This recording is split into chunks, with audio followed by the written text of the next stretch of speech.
Good evening, ladies and gentlemen. Welcome to the May 16th, 2022 City of Kingston Planning Board meeting. We will begin the meeting with the Pledge of Allegiance.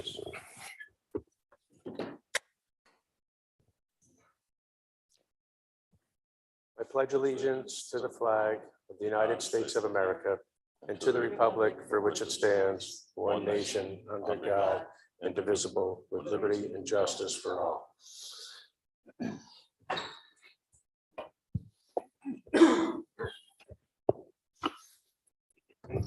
Just a few housekeeping notes before we have introductions. Exits are at both sides of the council chambers. In case of emergency, we're going to use the stairs and not the elevator. Bathrooms are to my right. And if there's a need to have a conference, there are conference rooms at each side of the council chambers too if you go out those doors. And I ask folks to please silence their cell phones at this time. Introductions. My name is Wayne Platt. I'm the chairman. We also have Charles Palaco, Matt Gillis, Kevin Roach, Vincent Archer, Emily Hamilton, and Sage Newkirk. We also have Suzanne Cahill, who's our planning director. Kyla D-Day is the assistant planner. And we also have Matthew Jankowski. He's the assistant corporation counsel for the city of Kingston. Item number one on the agenda is the adoption of the regular April 18th, 2022 and special May 9th, 2022 planning board meeting transcripts and decisions. Everybody's had a copy of those provided. Any questions, additions, or deletions?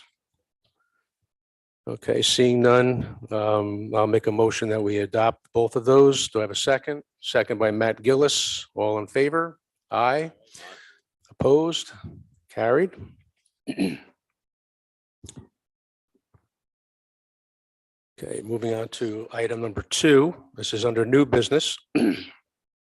609 Broadway. It's a special permit renewal to occupy an existing building with ground floor commercial and 8 residential units above. Section block and lot is 56.109-3-17, seeker determination zone C2, mixed use overlay district, Broadway overlay district, Ward 4, JMS 609 Broadway is the applicant owner. Let the record show that Scott Dutton is here representing the owner. Good evening. All right. Any changes since the last time we were here? Or? No, building has its C of O fully, all of the units are fully occupied. They've had a couple of very serious inquiries about the ground floor retail space, started to negotiate terms, but none of those have fully materialized yet. So they're okay.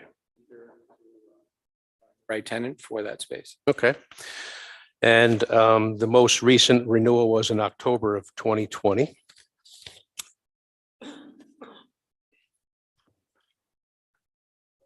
We don't have to go through all this, do we?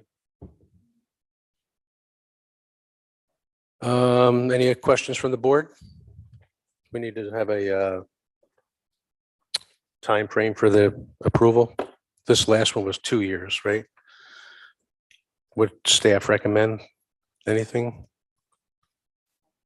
You can go longer. I do too. Yeah, those are very nice units. Yeah, this is 5. Okay, was 5 year sound good to everybody? Okay, and if there's a change of ownership, then they come back to start the process. So, all right, so 5 years it is. Under seeker, this is a type 2 action, so no further review of the board is required.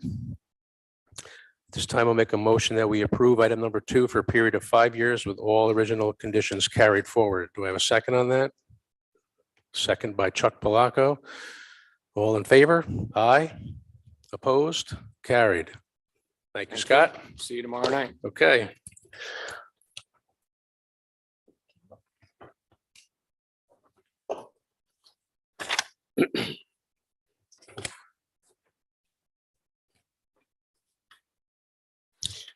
All right, item number 3 is 111 Spring Street, site plan for construction of a 12-foot by 7-foot addition in the RT zone.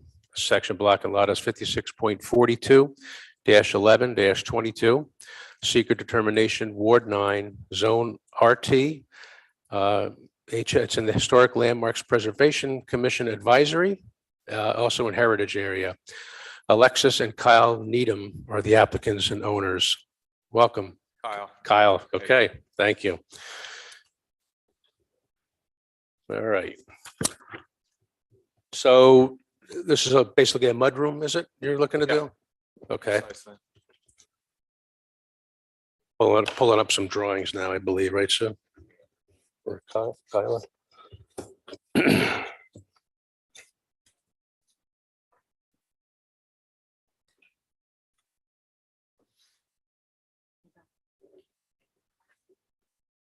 That's gonna, I see, we're waiting for some pictures now, right?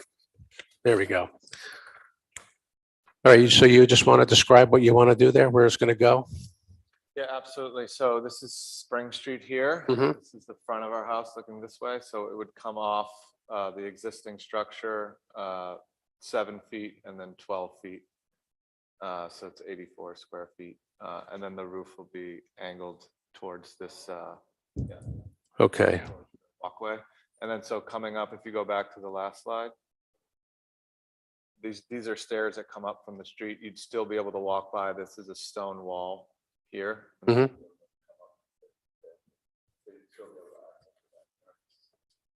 Okay. And I see in my notes here that the shingles and siding will match the rest of the house? Correct. Okay. Yeah. And a single window installed facing the street? Correct.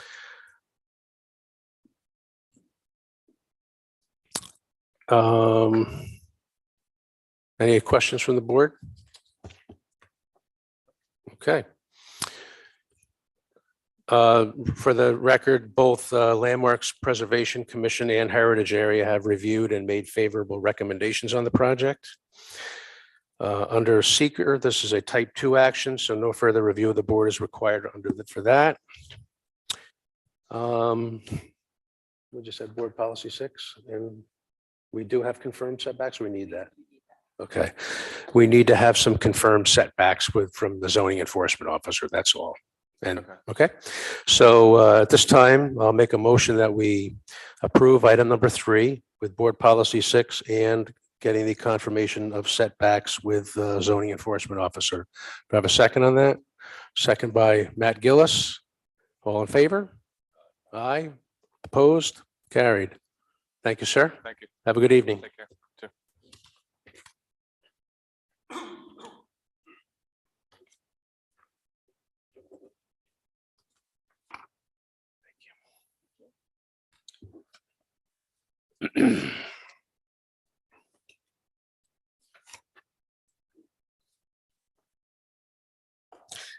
Okay, item number 4 is 432 Albany Avenue. It's a site plan to establish a restaurant in an existing building.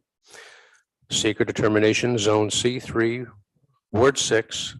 Dwight Trim is the applicant, and Murtash Incorporated is the owner. How we doing, fellas? Good. How you doing? Good. Can you state your names for the record, please? Dwight Trim.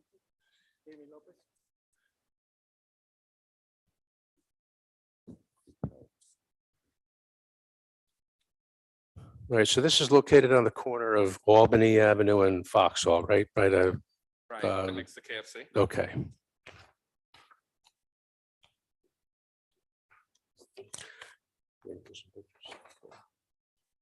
Okay. All right, so we have pictures here.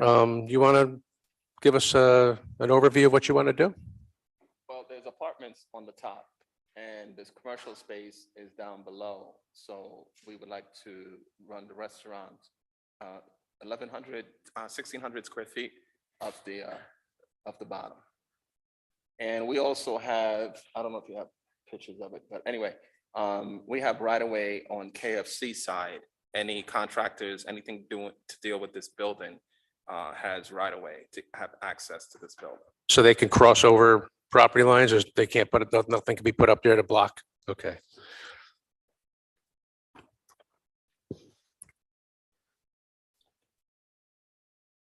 So the parking alongside of the building is your parking? No, that is KFC's. We have, we have to the back, and then we also have a lot, which is, what we have on the side, we also have a lot, which is 438, which we also own in the back, which also we can park.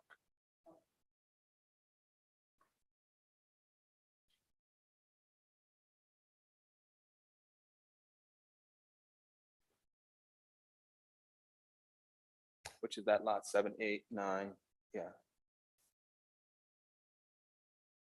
And will the type of restaurant be, like, is it a cafe style, or are you gonna have sit down and takeout? How's that gonna work? Well, we would like to do it backwards, whatever would allow us, the spaces that would allow us that use. So mainly it's going to be, there's, how many tables? This is Jamie. Six. He's the Six, three two-seaters and four, 3 2-seaters, 3 4-seaters. So 6 tables? Right. Okay. Do you have a floor plan layout? Interior space, how it's going to be utilized? Like where your seating will be, where your service counter might be, where your kitchen area, bathroom? Have that yet? You don't have that yet? Okay. Because we have to go to the board. We also have to deal with the Board of Health. So, we have to create the kitchen space according to what the building department and the Board of Health authorizes.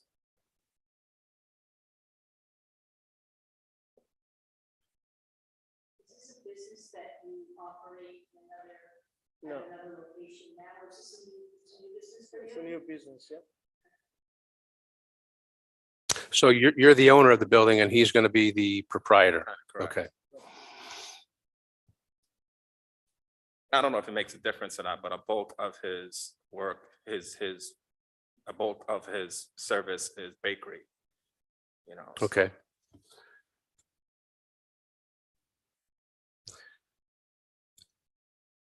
How many parking spots do they need for this?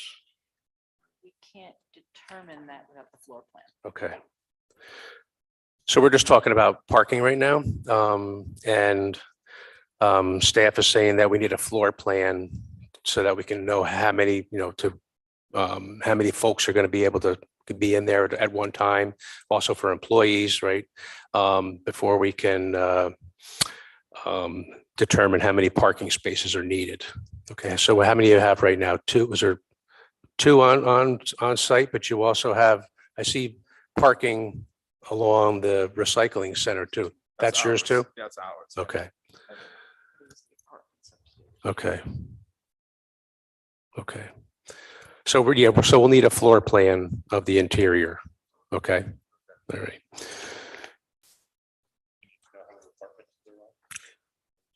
Yeah, we can get that. And how will refuse and recycling be handled? Are you gonna, it's gonna be a, Yeah, we'll have to get a dumpster. okay.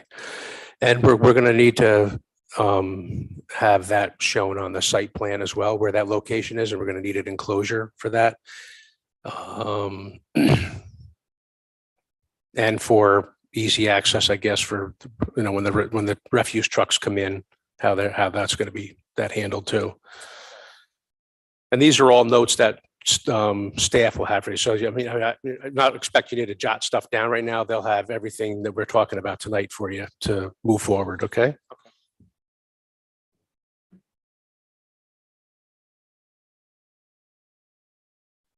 Go ahead. What? Yeah, I was gonna talk about landscaping too. Landscaping, do you have any landscaping proposed for the site? Oh, we don't have any, well, in the front, there is a flower bed, Okay, in the very front of the building. There's a flower bed. okay. Well, we're gonna need some identifying areas of where your landscaping is gonna be, and staff can help you with that as well.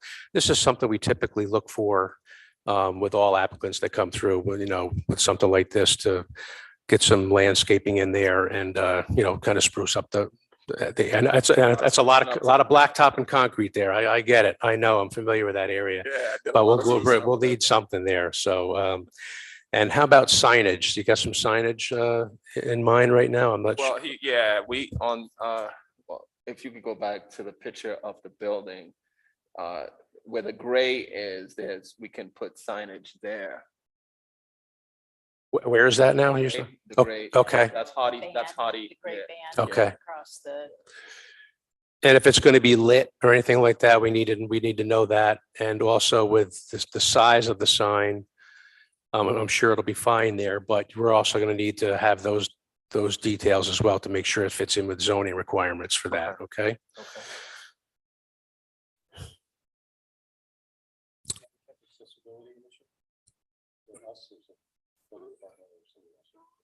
we'll have to check that, that's the Did- square footage. Yeah. And did they show it? Was there on that other slide there? Was there a picture of it that showed some handicap spots? I think there was 12 and was that number 13? 13, yeah. Okay. Access into this building. Wow. How And would it- is- No, on the other, to the rear of the building, I don't know if you can get there. To the, yeah, well, with the ramp would be on the inside of the building, but there's easy access because of the grading of the blacktop in the back of the building. So we can just put a ramp on the inside because I have easy access from outside to in. All right. And once you get in, we have a ramp going up. Okay, so- Yeah. So what we'll do is when you do your floor, when you bring your floor plan back, we'll show that. Okay. Your ramp, Okay, and we'll get you the ADA standards. okay. Sloping and all of that. What's the rise you have to make? Is it, how high up do you have to go from grade? Right now, we have 2 steps, so 40, a foot and a half. Yeah, because it's only 2 steps. And on the site plan itself, we're going to need to have a traffic flow on there too, right? To in and out, you think, or what do you feel? What do you feel? I know it's a tough area right there. What do you feel about that? Yeah, how does traffic work right now on the site? Like, how do your tenants or your prior? It's easier to go, when you get out from the front of the building, to go right, okay, to turn right. But most people just use KFC and go out to the KFC side. People just don't like, people just don't like waiting, they just don't like waiting, but, Property. right, but on this side here, it's easy to turn, to go turn out this way. What's going to be in front of there? Anything? No, the state already put in a sidewalk, here, but there's nothing that's gonna. No. Yeah.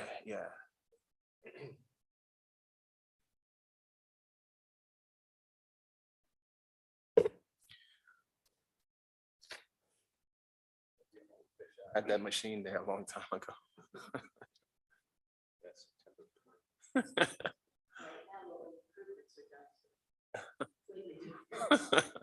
Right, exactly, right.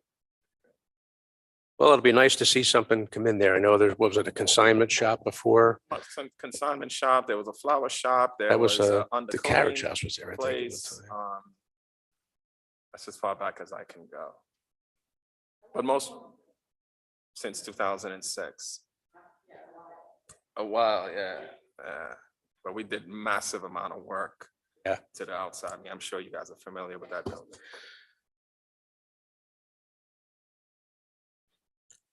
Okay. All right. Do you have any other staff, any other questions?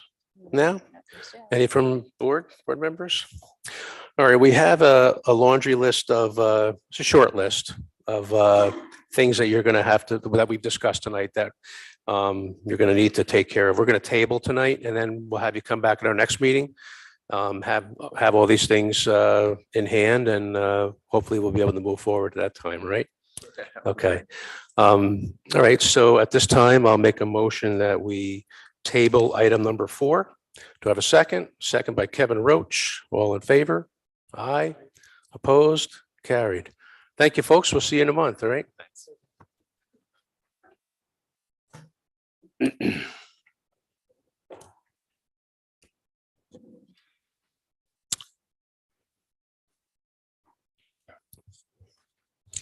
Okay, item number 5 is 311 Wall Street. It's a site plan for a pop-up retail space and parking lot improvements. Section block and lot is 48.331-1-16.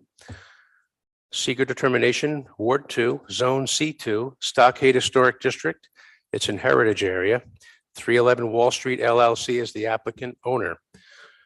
Welcome, folks. Hi, Paul Jankovich.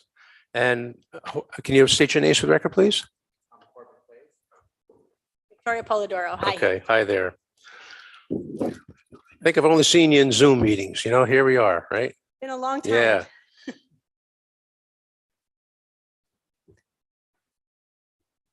All right, so this is the old Woolworths building, correct?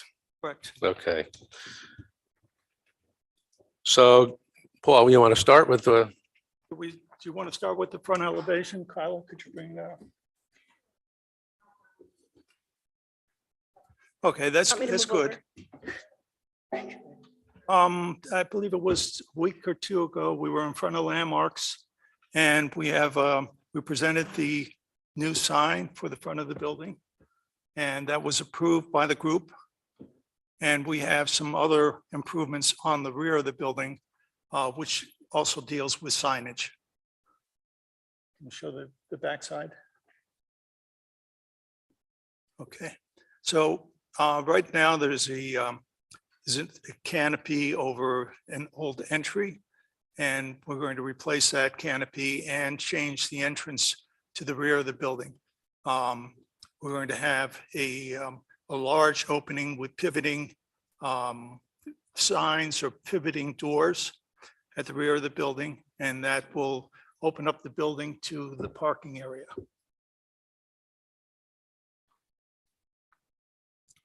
Could we go to the plan, the floor plan, or the site plan?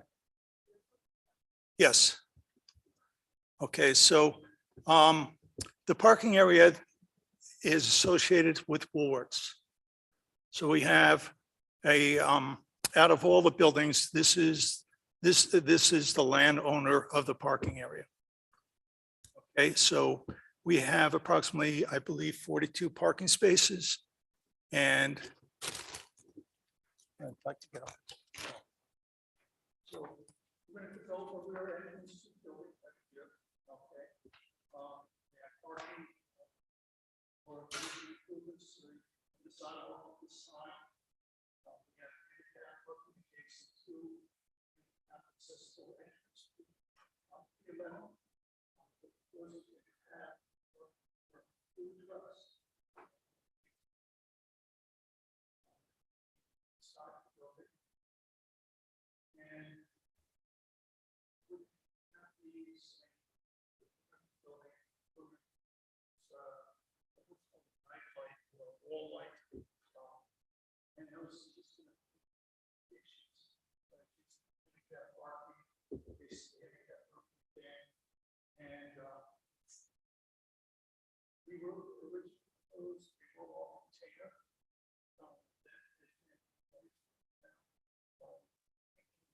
Objects that we would store in the building for the day. Yes, yes, but Landmarks was not happy with that. It's been removed. So subsequently, I spoke with Paul Economos at the building department, and he doesn't have any issue with us keeping a limited amount of material within the building itself.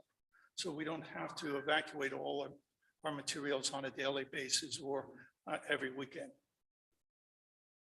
Okay, so this is going to be for special events. It's not going to be for musical groups or anything of that nature. And that will go into 323 Wall Street, okay? Yeah, the concept here was to reactivate the space. The space, when it was conveyed to the current owner, is devoid of, most utilities, and inside it's like a big box. And so this is step one to try and bring some life. yeah, Use the mic, and when you're gonna It use, doesn't you have have- to bring the mic with you. it doesn't have a good range The on it. live stream is picking you up. Okay. when you- So they're viewing this as a summer pop-up, summer 2022, because the building does not have heat The pop-up is going to go through probably, I believe we said October, at which point, they'll close for the season. So the rotating doors are an important piece of the ventilation and air for the building. And so it was an innovative way to provide both ventilation and, to again, show people on Crown Street that there's life inside that building. Okay. And what kind of retail would it be? Is it?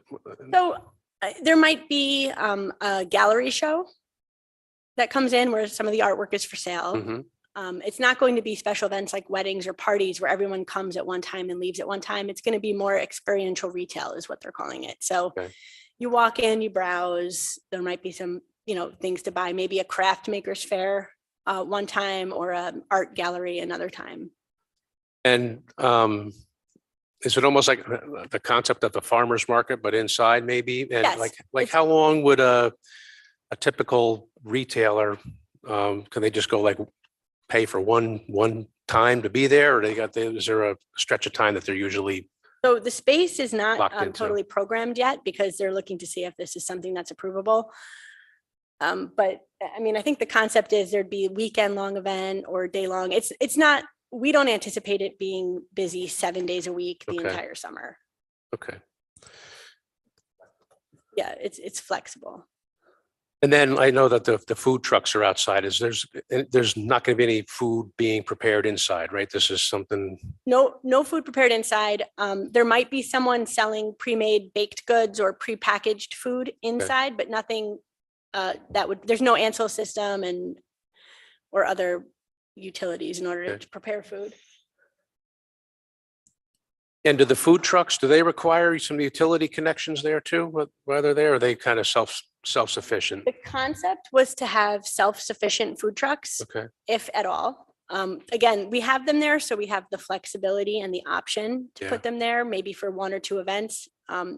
There's not going to be, at this point, 2 food trucks there parked every day throughout the entire summer. Okay.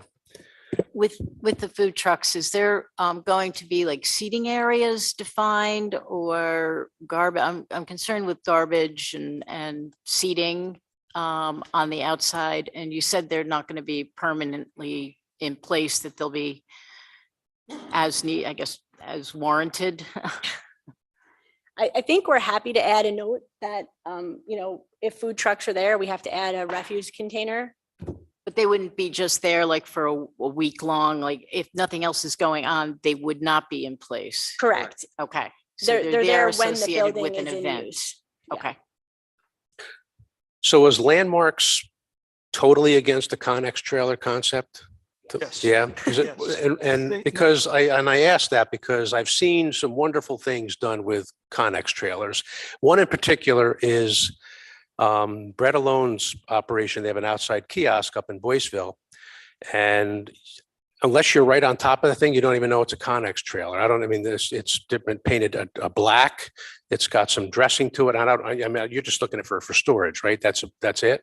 So They felt that, the Landmarks felt that this would set, an example and get out of control in a very, very brief period. I just think there's some tastefully done trailers like that. But anyway, okay. we don't disagree, and it may be in the future that another novel idea comes back, but because of the time constraints, trying to get approval before the summer season, it wasn't worth fighting over. Okay. I get it. Can we just chat a little bit about landscaping? One thought that I had is I have a little bit of concern with using the planters, the concrete planters with trees and the sustainability of that. I was thinking that rather than that, there are some areas that you don't have. If you remove that, the storage unit, and then you have some other areas that you're not using for parking, just opening the pavement up and creating some actual landscape beds on site that would also help with your stormwater drainage. I think so. That's going to be our future plan. Right now, we just want something that's very movable or mobile. So I don't think they're going to be movable if they're filled with dirt and Well, trees.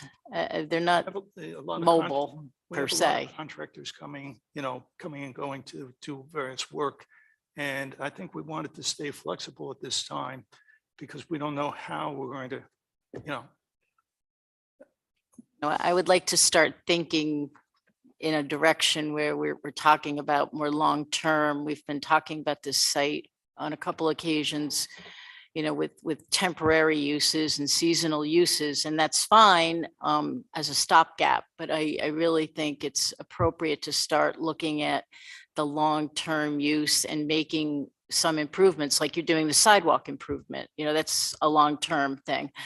You did the fencing. I think that's more long-term. I think now is the time to start looking at some of these other site elements and addressing some of the concerns that we've had throughout, but have kind of passed over, looking at these uses temporarily. So I think, opening up a couple of areas is not asking a huge leap in my mind. Right, it's part of the whole chicken and egg situation, which is Yeah. how do you get a tenant to envision the space, because people walk in and it's a little overwhelming without getting some activity there, but how do you not overdo it so that when you get a tenant, you don't have to redo it. So we're trying to find the balance, which is why the movable planters were proposed. If the board, if this is a important item that you're going to make Right. contingent, of course, we would dig it up and put a tree in, but we want to provide Yeah, well, I mean, flexibility the for layout of future. the parking is completely changing with this proposal. The striping it's- would change, Right, yes. so Yeah. I mean, you are making some changes, so I think, before you were not making the layout changes, now you're making that. And I think now's the time to at least start a little bit. Are we talking about one tree in the parking lot? I would think you could put a couple in if you opened up that kind of that curved area where you come in by the gate. You have, a significant area that's not used for parking or circulation. And if you open up the area kind of where your storage unit was, those two little, would break up the sea of asphalt.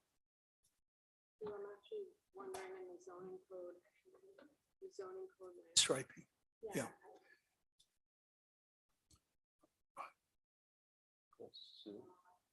I do have a question. With the events, are they going to? Turn your mic on, Matt. With the events, are they going to be inside or are they going to be using that back parking area?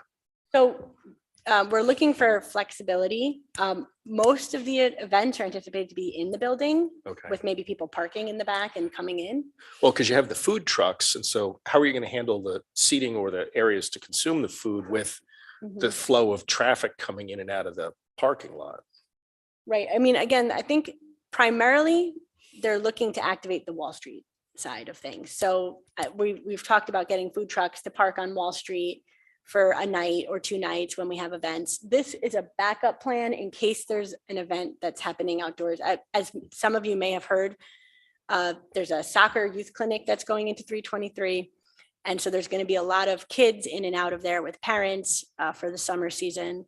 And so, just looking for flexibility in case they have a program and we can do something together.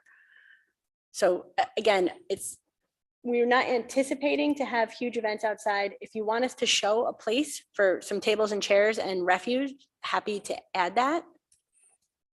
Well, no, I mean, the big question I had was like dealing with traffic coming in when you have, say, picnic tables or whatever it may be, and dealing with folks walking around or kids playing and dealing with cars coming in and out of the parking areas.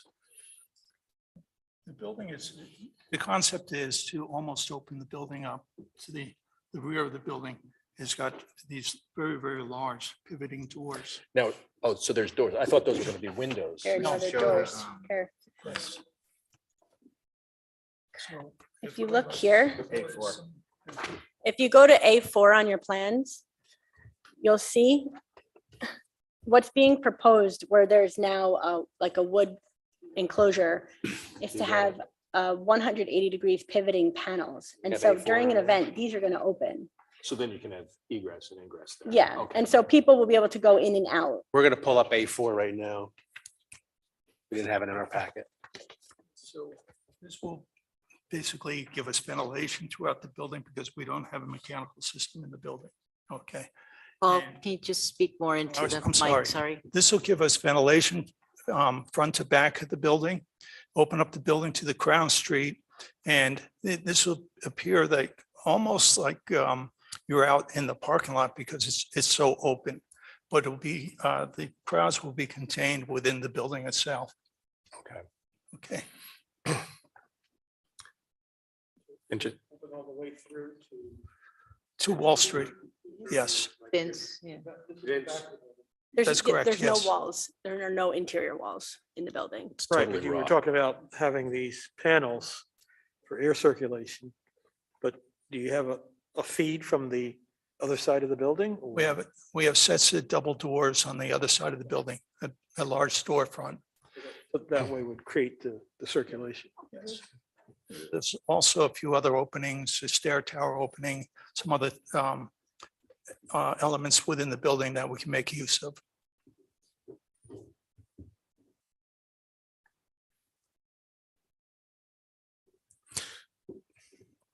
Sue, do you want to go back to the planting? I don't think we finished on that. Yeah, and this can be taken care of at staff level. There's a requirement in zoning. I'm showing section 405-34, where there are screening requirements needed, and some landscaping. So you can just refer to that, and that can be handled. That doesn't have to be back here. You can, staff typically handles those types of It asks requirements. for a waiver, but if it's not going to be waived, we'll deal with it at the staff level. Again, we just ask that you be considerate of the fact that we're trying to get this done by Oh, July, absolutely. I so mean- that there's opportunity to use it. And you can also say that we're not asking for a robust, sprawling landscaping for the whole lot. I'm just asking for like the couple sections that Sue had mentioned. So if you can just touch base with, is that Because that's that- acceptable? So, I mean, some of that curbing is not there, it's striping. It's not actually Okay. curbing. So. So you can handle these details and we can hammer show that out. plans. I think there's some locations where you've identified that because of the parking layout, that we'll never be able to really put a Right, car in. well, we That's- can get together. We can even probably do it, on a little Zoom call where we can pull the plans up and we can talk and, figure something out together if that's more convenient for you. Yeah, if there's another location on the site that's, acceptable, that, certainly you can do that, Okay, good. Thank you. Just one more. The other thing that jumped out, I think it was slide 4. But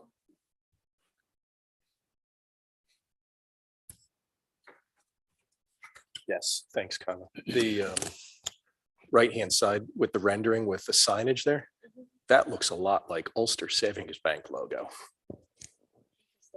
It's actually supposed to speak to the approved sign for the Wall Street Music Hall, which is going up. I don't know, has they started painting? In 2 weeks. So there's a painted sign that's going on the back portion of Wall Street Music Hall, and the lettering is quite similar. Same font. Same font, same black and white design. So that's exactly. Really? Hang Yeah, on I one second. Oh, wow. Yeah, I mean, when I looked at this plan, I had to do a double take. Is that Ulster C? So, I mean, this was Very, going to be trademarked, so it would be Upstate Studios. And this was approved already by Landmarks. It's been approved. So I will take that back to the Okay. owner in case they want to redo their design. I think since it's approved, we'll go with it, but comment noted. Yeah, because I mean, this isn't going to be like a requirement that you can't do this, It's just that we just thought you'd want to know, that there's a Can I take similarity. that? yeah, you can have that. Yeah. Straight off the. And as far as the front of the building goes, that's the signage you chose, I think that is absolutely wonderful. It replicated the Front the old Woolworth signage there, and is it going to be, it's going to be pushed out from the Halo. building, right? Yeah, it's going to be about what, 4 inches from the Yeah, I building? think it's about 6 inches. 6 We're inches. trying to match the Woolworth. Yeah, it font definitely lettering pays as homage close to as the possible. Woolworth. And so Mhm. like, this is the best picture that we found. And Don't so forget by refuse. counting the bricks and measuring, we've come up with about 6 inches. And there's actually even a kind of a chrome metal plate behind the ribbed red lettering. So we're gonna match that as close as Okay. possible. Is there any facade work done on the Wall Street side or not yet? Not yet. Okay. Any backlighting behind that sign too? There is an LED behind that Okay. backlights the, Cool. and announces the lettering. That's the only change from Woolworth. Those were internally illuminated, and this is going to be the halo effect around the letters. So it's gonna be nice and not, it's not gonna be like, It's not really shooting towards Right, you. It's gonna good. be Yeah. just like kind of making it look a little like it's hovering. That'll look real nice. Any thought to the background color of the Wall Street fascia? It is what it is now. I mean, that is the color. They weren't planning on painting it Okay. a new color at this point. What exactly color is that? It's, I think it's like a It's baby a, blue. yeah, I think it's like a very light blue. And it may have been maybe a different color and it's kind of faded, but we've just to keep it like historic, we decided just to Okay. keep that color paint for now. Any idea how old the paint is? No. Okay. I mean, they might touch it up once Yeah, they yeah, put we the sign would up. but- definitely repaint and clean it up. When we put the sign up, we'd want to make it look as good Right. as possible. and how will refuse be handled? Refuse, garbage for the event or for the. Or just in general with the regular trash, recyclables that's generated by these occupants? We'll have bins on site and event collection at the end of every event. We'll have a pickup. Private, so a private hauler will come take those away? Yes. Okay. And there So won't be there- any storage okay, on so site. You're gonna put outside bins or, so On the- there's gotta be a location At the face of identified. the building. Okay, adjacent to the building. Okay, where? We have an alleyway between the food trucks in the back of the buildings. And I was anticipating, because that's where the garbage will be produced. Okay. Okay. And- Short Can distance can you, people- I'm not, so you're talking between the food trucks, but they're not gonna be permanently there. Correct. So you're talking in that space between that rear face of that one building and where the food trucks are is where you would put the bin, the refuse bins? Yes, Okay, they would need to be screened. okay. Do the food Is trucks that- count as I mean, screening? I'm just wondering if that's the most, One of the reasons I'm placing them there is because they're going to be used if we keep them at that location. So Paul, is the alleyway created by the trucks and so it's that space between the trucks and the building, right? that's correct, yes. Okay, trucks aren't gonna be there all the Right. Won't be there all the time. okay. So I mean, when the trucks aren't there, where do are they going to still be out there? Or, and that's our point. We need to, if that's going to be the case, they need to be screened. I understand. Yeah, or brought inside, whatever. So if you want to just identify that, If there's not something happening at that time, they would be empty. I mean, I wouldn't bring garbage into the building. Okay. If it was an empty container, store it in there so it's not on site. What do you think? That's fine. Yeah. yeah, After a large event, just come and pick up. copy that. What if we were to remove the bins after an event? Keep them in the building after the event and then pull them to the. Yeah, I street. mean, as long as there's not going to be storage outside that would require screening, if you want to move it, just, Until we can resolve a screening, then Mm-hmm. we'll take them and empty them, bring them in at the end of the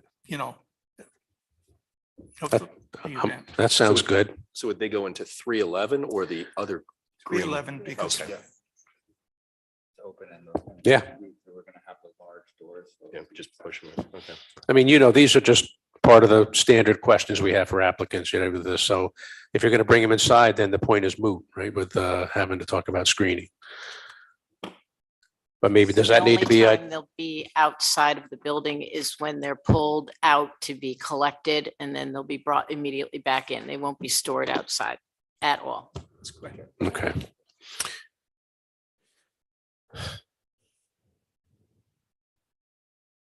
Any other questions from the board? No, okay.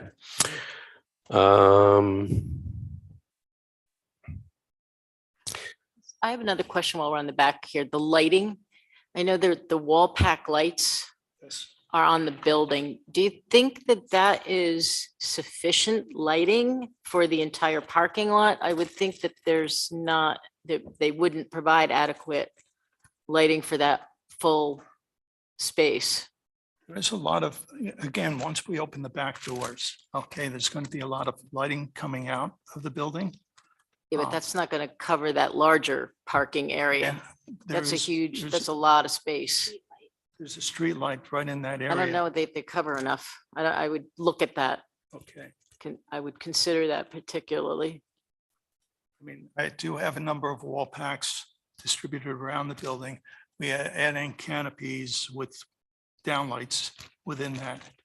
And I felt that you really didn't want to put too much lighting on Crown Street.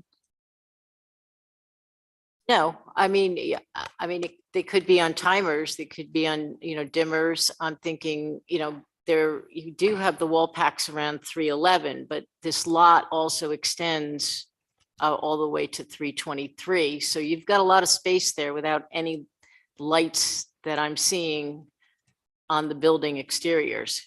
And you might have 1, 2 street lights at most on Crown there. So I'm not thinking, my mind is that that's not enough lighting to be sufficient for purposes of safety and security in that back area.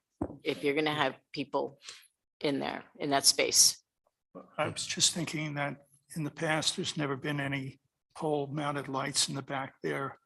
And it's, not been an issue with the occupancy of those buildings at any time and that I'm aware of. Is this something that can be looked at as the operation is ongoing, and can they identify issues then or?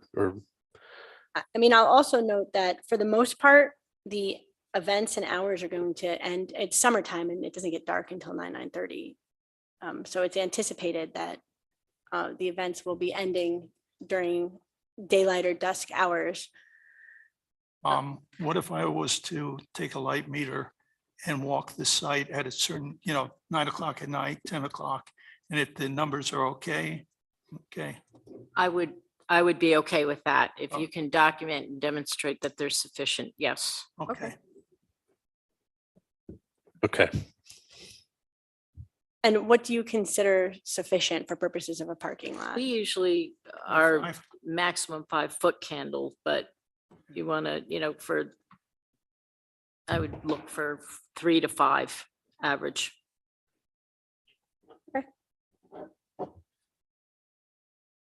right. Any other questions? I got one quick question about There you go. about the refuge. You said you're gonna have the food carts, any waste products that are produced from that or from clients that participate with the food trucks. You're gonna have them pick it up after the service, but then do they clean the dumpsters or? Because then you're gonna have, I would assume that it would create another problem where you brought the dumpster inside. Well, these are just bins. This isn't a dumpster. Is it the totes? Like the totes you put out to the curb and, City has to? yeah, that, well, maybe a little bit larger, right? I mean, that That's they're on correct, yes. 2 wheels, you wheel it out, wheel it back, right? And I want to place these where we have people generating garbage, trash. Okay, so the logical place would be near the food trucks. If we have something occurring on Wall Street, maybe, towards the front of the building, something that's convenient and everybody's going to use. My concern was the cleanliness of that. When you if they dump it and there's things that spill or whatever Residue. that are left in the bins, do you Yes. clean those after, or you're gonna have the, Well, I don't know, but I just think that it would create a problem with drawing liner. vermin and stuff. we can put a liner like, a Plastic bag. whatever, Yes. yeah. and that would be one way to collect it. We can, Sanitary.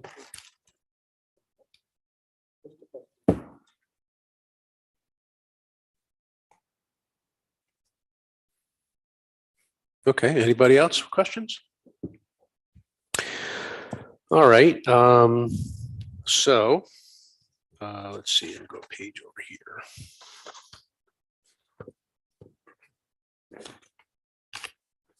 So under seeker, this is also a type 2 action, so no further review of the board is required for that. And Sue's going to go over the list of conditions and board policies here. So this isn't a Special permit. permit. Okay, so this is a site plan, or yeah. So at this time, I will make a motion that we approve item number 5. And Sue, if you'll go over the list. So you would have board policies 4A, 6, 7, 7A, 10, 11, 12, 13, 14, 14A, 19, 23, 24, and 26. We'll have all this stuff for you. Okay. And then landscaping in accordance with section 405-34 will be looked at and worked out with staff. You will show a defined outdoor seating area. Refuse will be contained inside of the building using bins and taken out for just pickup. Lighting, the project architect will use a light meter and take readings around the site and provide that to staff, demonstrating sufficient lighting with a minimum of 3 to 5 foot candles. That's all I. Okay, that was pretty good. Huh? All right, so that is a motion. Do I have a second? Second by Charles Palaco. All in favor? Aye. Opposed? Carried. Thank you, folks. Good luck with the project. All right.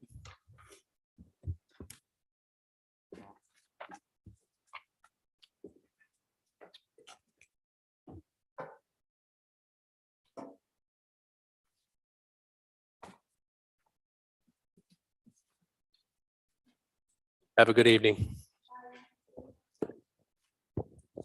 Okay, under old business, this is item number 6, 63 Golden Hill Drive. It's a site plan / special permit / subdivision for construction of intergenerational, affordable, mixed income, 164 unit housing community.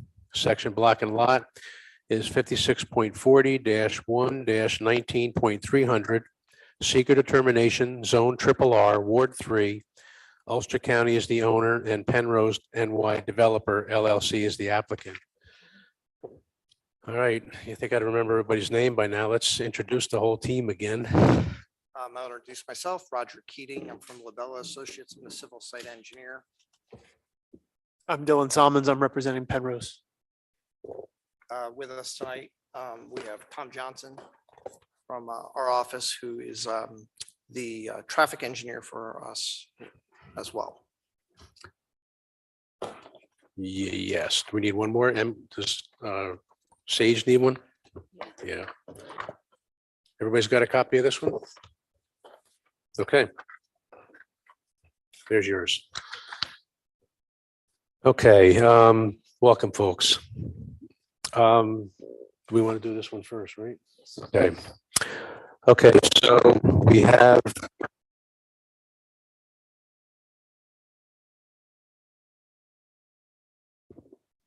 I'll figure it out.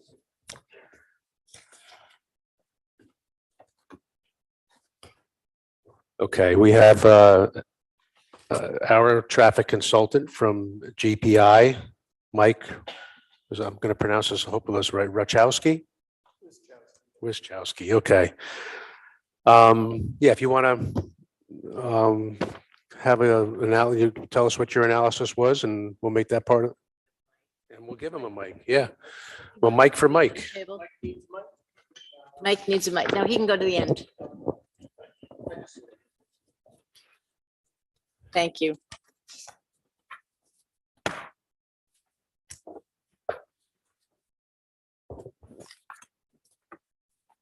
All right, my name is Mike Wischowski. I'm a professional traffic operations engineer with GPI. And I was retained by the city in March to review the traffic studies that were performed for this particular development. We looked at there was a traffic study performed in December of 2021. and was further revised in February 16th of 2022 is where I started my review. There were a couple things I felt needed to be provided beyond that, and we went back and forth with Labella a couple times to make sure that we had all the information we needed to review the study properly. As was stated, it's a 164 unit development, which also included in that 164 was 80 units for senior housing, as well as a daycare for 30 students. I reviewed the traffic volumes that they had collected. The traffic volumes looked reasonable. They accounted for COVID adjustments. I don't know if you have dealt with that recently, but because of COVID, a lot of traffic volumes have gone down recently, and they adjusted up 18% to account for the possible effect of COVID and how it may come back. They also had a 2% annual growth, so I felt the traffic volumes that they used were adequate. They looked at two different volume conditions. One with the development as it is now, and they did origin destination counts around the Glen Street connection to Golden Hill Drive. And we're able to come up with diversions that would occur if Glen Street was closed off at that point. This was done because there's a large public opinion that there are a lot of cut throughs through there, and there's a concern that any traffic from this development that would cut through there would cause more issues. As part of the review, or during the review process, there were discussions with the county. I didn't have it personally, but the city discussed with the county about putting up a gate in that area. And certainly putting a gate in that area would reduce any concern of cut through traffic impacting that neighborhood. The nursing home administrator wrote a letter to Susan Cahill that verified that they would accept a gate there as long as the gate was automated such that emergency vehicles could go in and out as needed.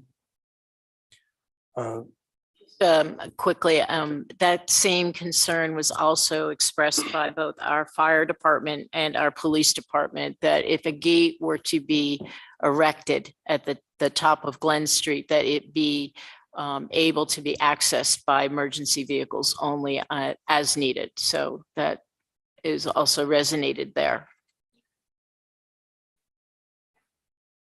So based on these comments, it is recommended that that gate be installed to ease the concerns of the residents of that neighborhood. And that traffic volumes with that gate in place should be used as the preferred alternative when considering traffic at the Golden Hill Drive and Boulevard intersection. Looking at that particular intersection, the study looked at crash history and found that the majority of crashes in that area were animal related, and that there were no significant crashes of vehicles. There is, however, limited sight distance at that location, and so the crash analysis actually doesn't take into account near misses that may have happened or any expected crash increase if you're starting to introduce pedestrians or bicycles at that location. The trip generation that they have was based on 84 units of low-rise multifamily housing, as well as 80 units of the senior housing. From From what I've been told, their funding through New York State HCR requires that the 80 units of senior housing be included within the development. And I had a concern that if there was nothing in place that would require that, that the development could generate more than what was predicted. As the senior housing trip generation is less than half of your typical low-rise multifamily housing. So there appears to be some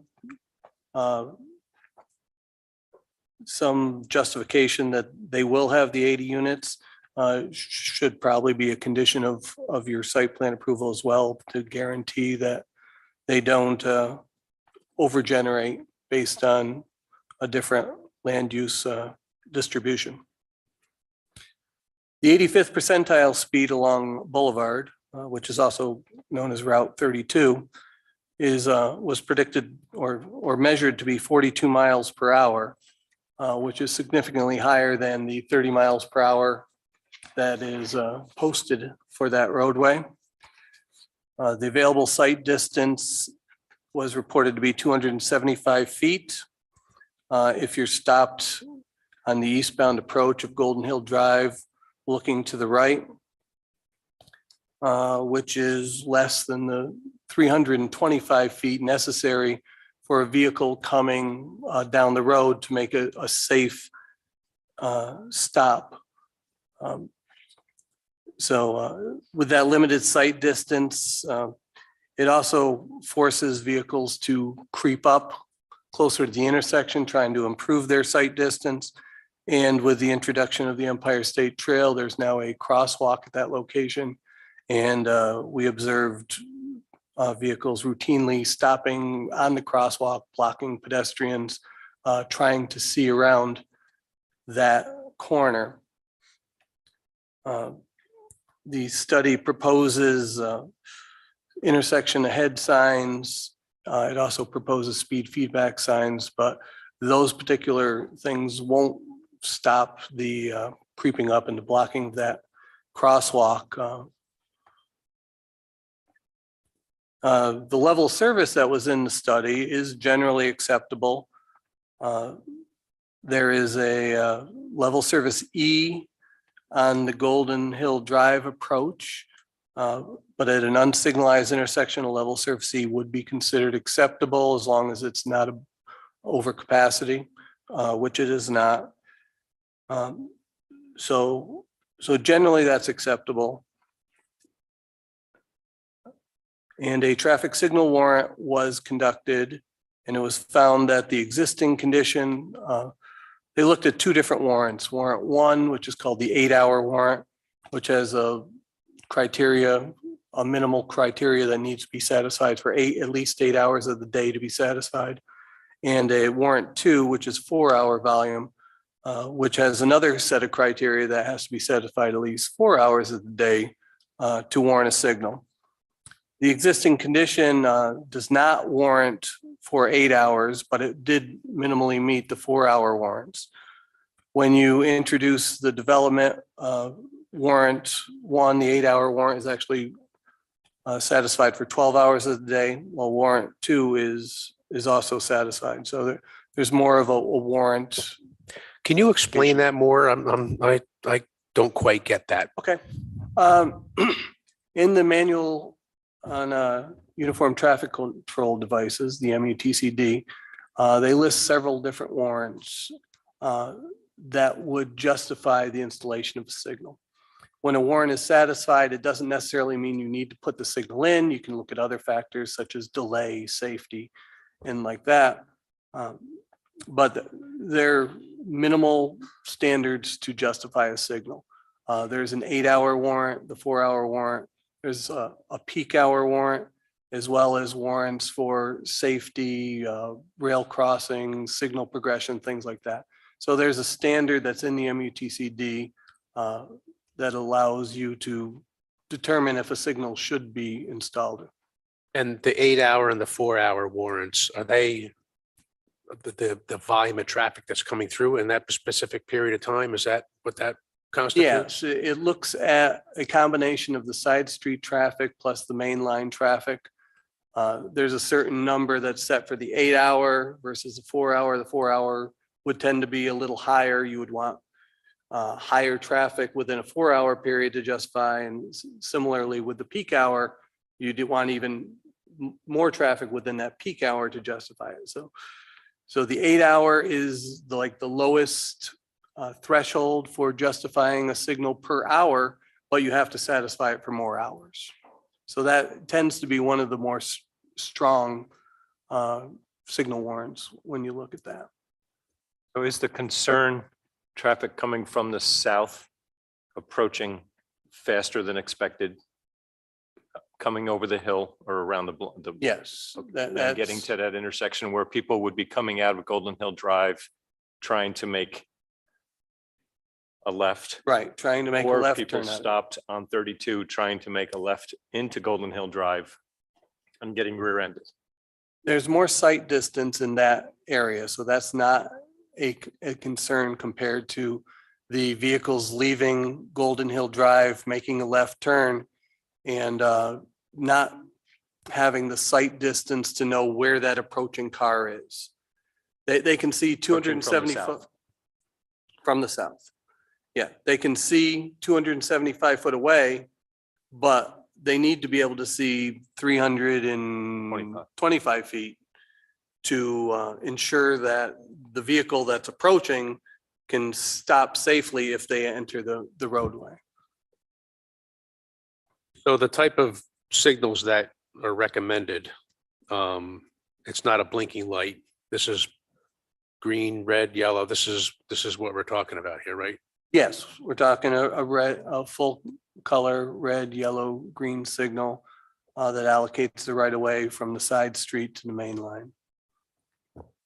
Going to be a turning lane onto Golden Hill Drive from the south? Is there one there now? I'm just trying to remember if there is one. I can't remember the geometry. Okay, so that's why there wouldn't be any rear-ending issues coming from the south because there's room for cars to go around. Right, okay. So the 4 hours measurement time, is that around peak? Is that done around peak commuting time hours? You would look at all, generally speaking, they looked at, I think 16 hours of the day. And you picked the worst case of the 4. So typically that would be near your AM and PM peak hours.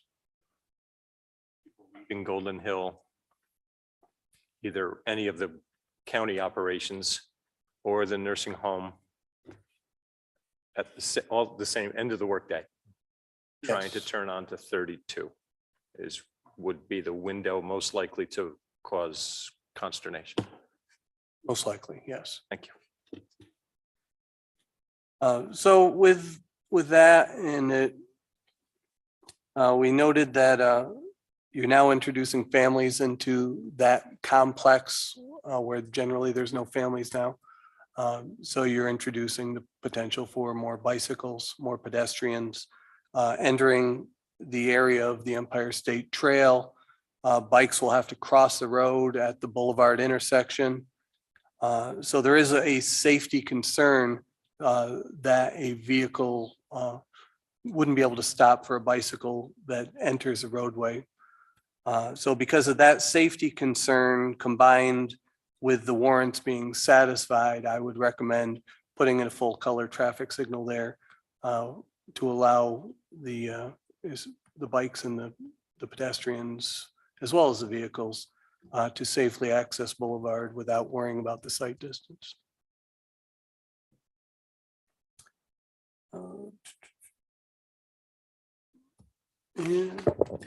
Say that generally is about everything that the traffic study covered. 30 miles an hour, yes.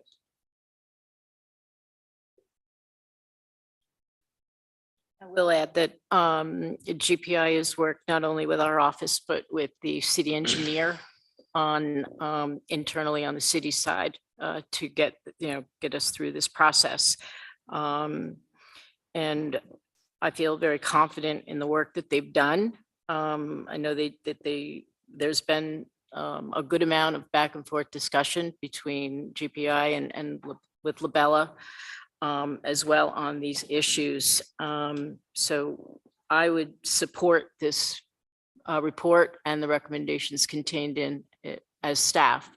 I think that I would also ask, the board to maybe determine whether or not you feel that same way this evening to allow the developers and the county and the city then to move forward to the next step so we don't delay that at this point. But, we'll still move on with the balance of the project review at the same time. Turn on your mic again there. I only have one question relative to the Dunn Street gate and the accessibility of fire department, police, ambulances. I don't know how they would activate access. That way. Well, there are a number of ways you can, but probably the most, Probably by individual. well, vehicle. the most logical, I think, would be as part of the Knox system, the Knox box system, where you have locks on boxes on all the buildings around. That the same key could fit. And we have these data at Broadway East where the gate opens with the, Event of an emergency. I When I'm hopping yeah, out of a truck yeah. or.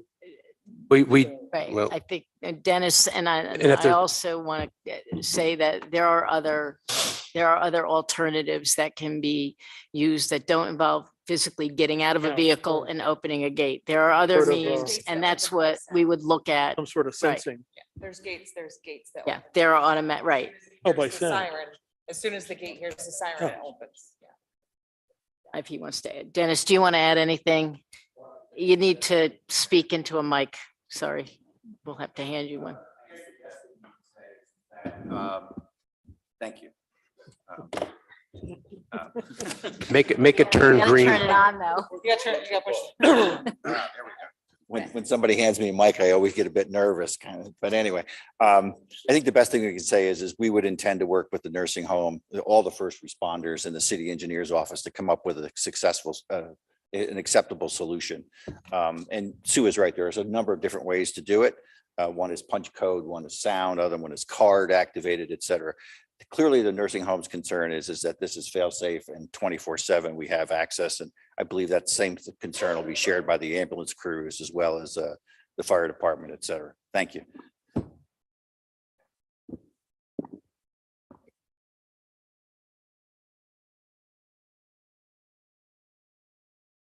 Any other questions for Mike while he's here? No, I'm just happy, the fact that your analysis also takes into consideration the people that are living there, then, it's good to have that data in front of us too, that any variation from that, the senior aspect of it affects your numbers that you've come up with. So I think that's good to have that in here as well. Any other questions for? All right. Thank you, Mike. Oh, Just to clarify, and Tom Johnson's here from my office. So would the recommendation be for a signal, but no speed modification out there? I guess, again, haven't had a chance to digest this very much to the state, but because I know we were proposing as part of our plan to do some, Yeah, the automatic feedback. not do both. Okay. Just want to make sure we're clear. You would probably put a signal ahead warning sign in front of the signal, but the other speed modifications you wouldn't do. Okay, thank you. Tom, is there anything else that we should weigh in on this or? I don't agree with the recommendation, but if the board like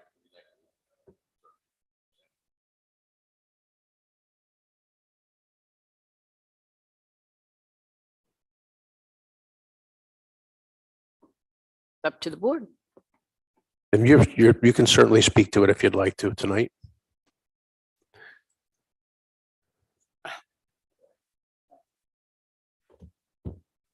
Thank you, Mr. Wiskowski. Yeah, my name is Tom Johnson. I'm a traffic engineer at LaBelle Associates, and I conducted a traffic study that Mike had reviewed.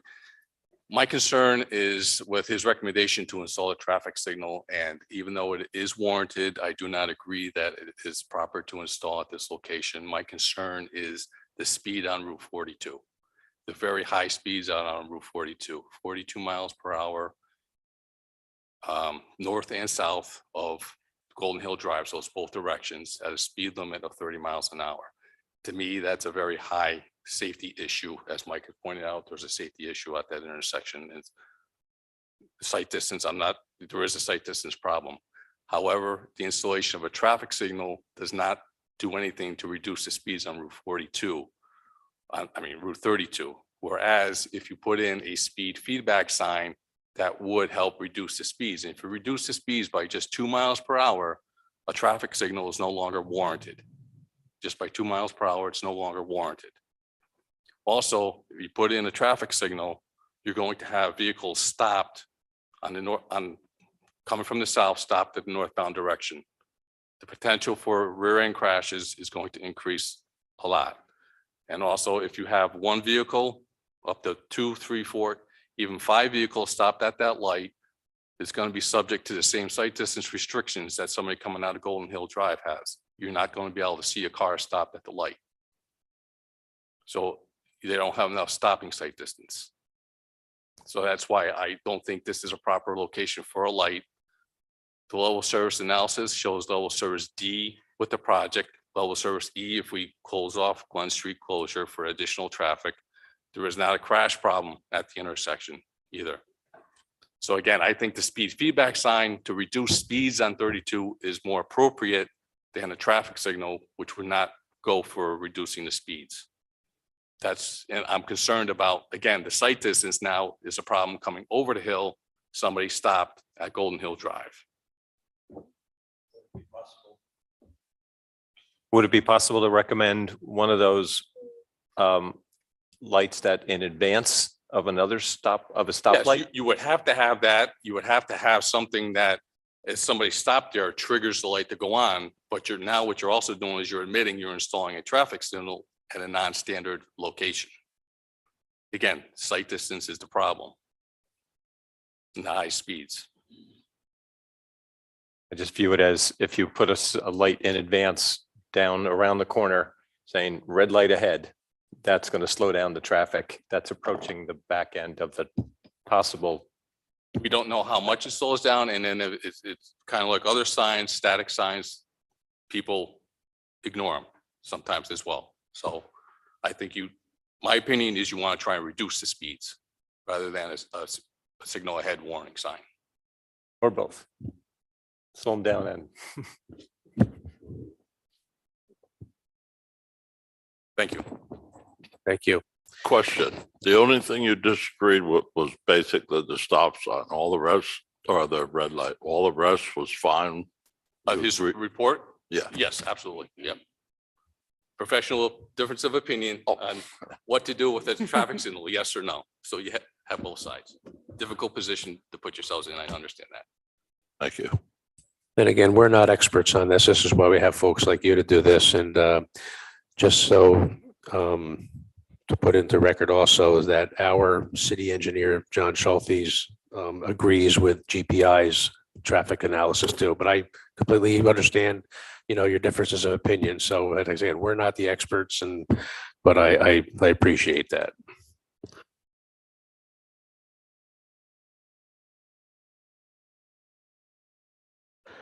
All right, so we have the traffic analysis before us here too. Now, we also have a number of items here so that we should go through. Do you want to take any position on traffic net so that Mike can go, or do you want to just go through the notes? And when we get to that, it's in the notes. Well, we can skip to that first, right? So we've heard the consultants and regarding the traffic analysis. I've also informed you that the city's engineer has concurred with GPI's analysis with the traffic study. What's the board feel like tonight? We can decide to go with it or what? What are thoughts? I like the idea of the traffic signal and also with that, I don't know what you called it, about the one that alerts as soon as, thank you.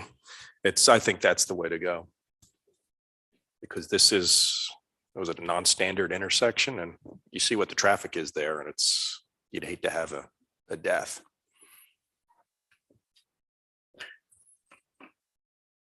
Should we go around the table? Kevin, you concur with GPIs? With what Matt just said, my question before was aimed at that same topic. I drive that way a lot. I bike from that parking lot. I'm never biking on that road. No way.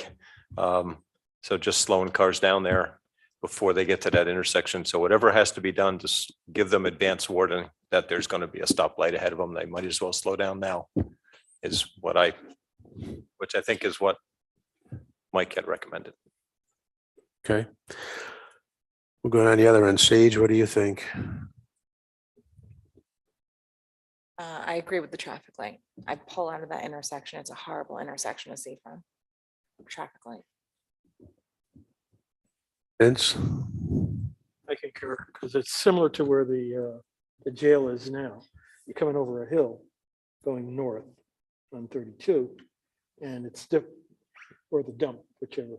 It's difficult to see coming out there. People, like I said, they do more than 30 miles an hour, so it is a hazard, and it looks like they solved it there by the jail. I think that same solution, by putting a light and a warning light and a warning signal indicating there's a traffic light ahead may help that situation. But you made a comment that you would never bike there, so yeah, that's a scary statement to make. I drive to the parking lot. Yeah. The rail trail parking lot. I'm right hand side. Yep. I could add a couple miles to my bike ride, but I'm not driving on bike on that part of 32. Ride your bike there once and you'll understand. Yeah. That makes sense. That warning and light. Right. That sheriff department access previously was a blinking light for a very long time, and that's now been changed to a red light, green light. What do you mean kind now, of Dennis? terrain. Are you coming over a hill? But it was misfunctioning. It was always designed as an on-demand light and loop system. Right. Yeah. When you hit it from the inside. It may have been, blinking, I remember, but it was never designed. Before the jail. It's not question. Okay. Just so you know. Yeah. Emily, what do you think? Yeah, I agree with the traffic light. I'm just thinking about, I mean, it's not really the best place to walk on 32, but if there are people walking and they need to cross, having that light there is helpful.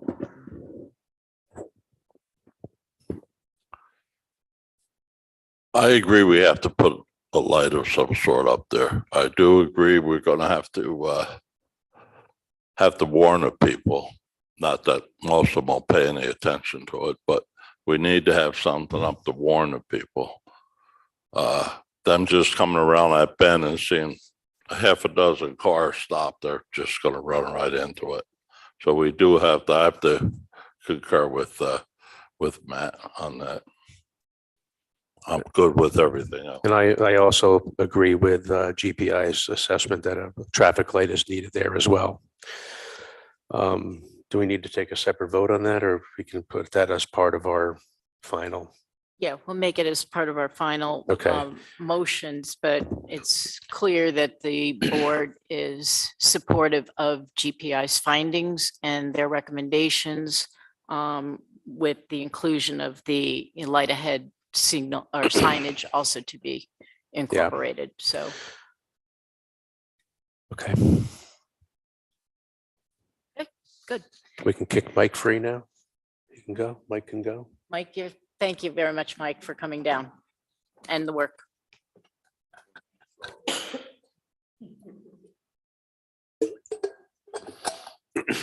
Okay. Back to our notes. Dig in.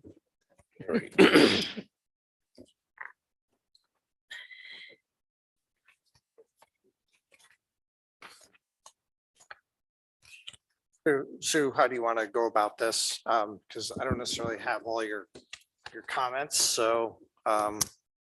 Okay, yeah, we didn't produce an extra set. Do you have Roberts? With the, I'll jump around a little bit. As far as the blasting goes, you still have no answer. And that's not a showstopper for me. It just, you don't know until you get to that point, right? And as long as we follow the regulations that are prescribed for blasting in the city limits, then that, I'm good with that. Right, and again, our design and the intent is to avoid having to do blasting here. Yes. If you've seen how we've addressed it on the plans, we've raised grade away from the, but we want to make sure that obviously there's a process if we encountered a situation out there, because rock is not flat in the universe. And even though we've done testing and we've built those provisions, there could happen to run into it. Yeah. However, it's not our intent to, dive right in, because we wouldn't have gone through the process that we have with the grading and such. So. And there have been projects in Kingston that have had extensive blasting. Kyla was mentioning to me today about the Benedictine Hospital project, and we haven't had any complaints from the neighbors adjoining that property when blasting has occurred. So as long as you follow the prescribed requirements, I think would be good with that. Am I jumping too much on that? yeah, so basically, we're just going to go through the staff notes. I want to take some time. I want the board members to really focus on each of the items.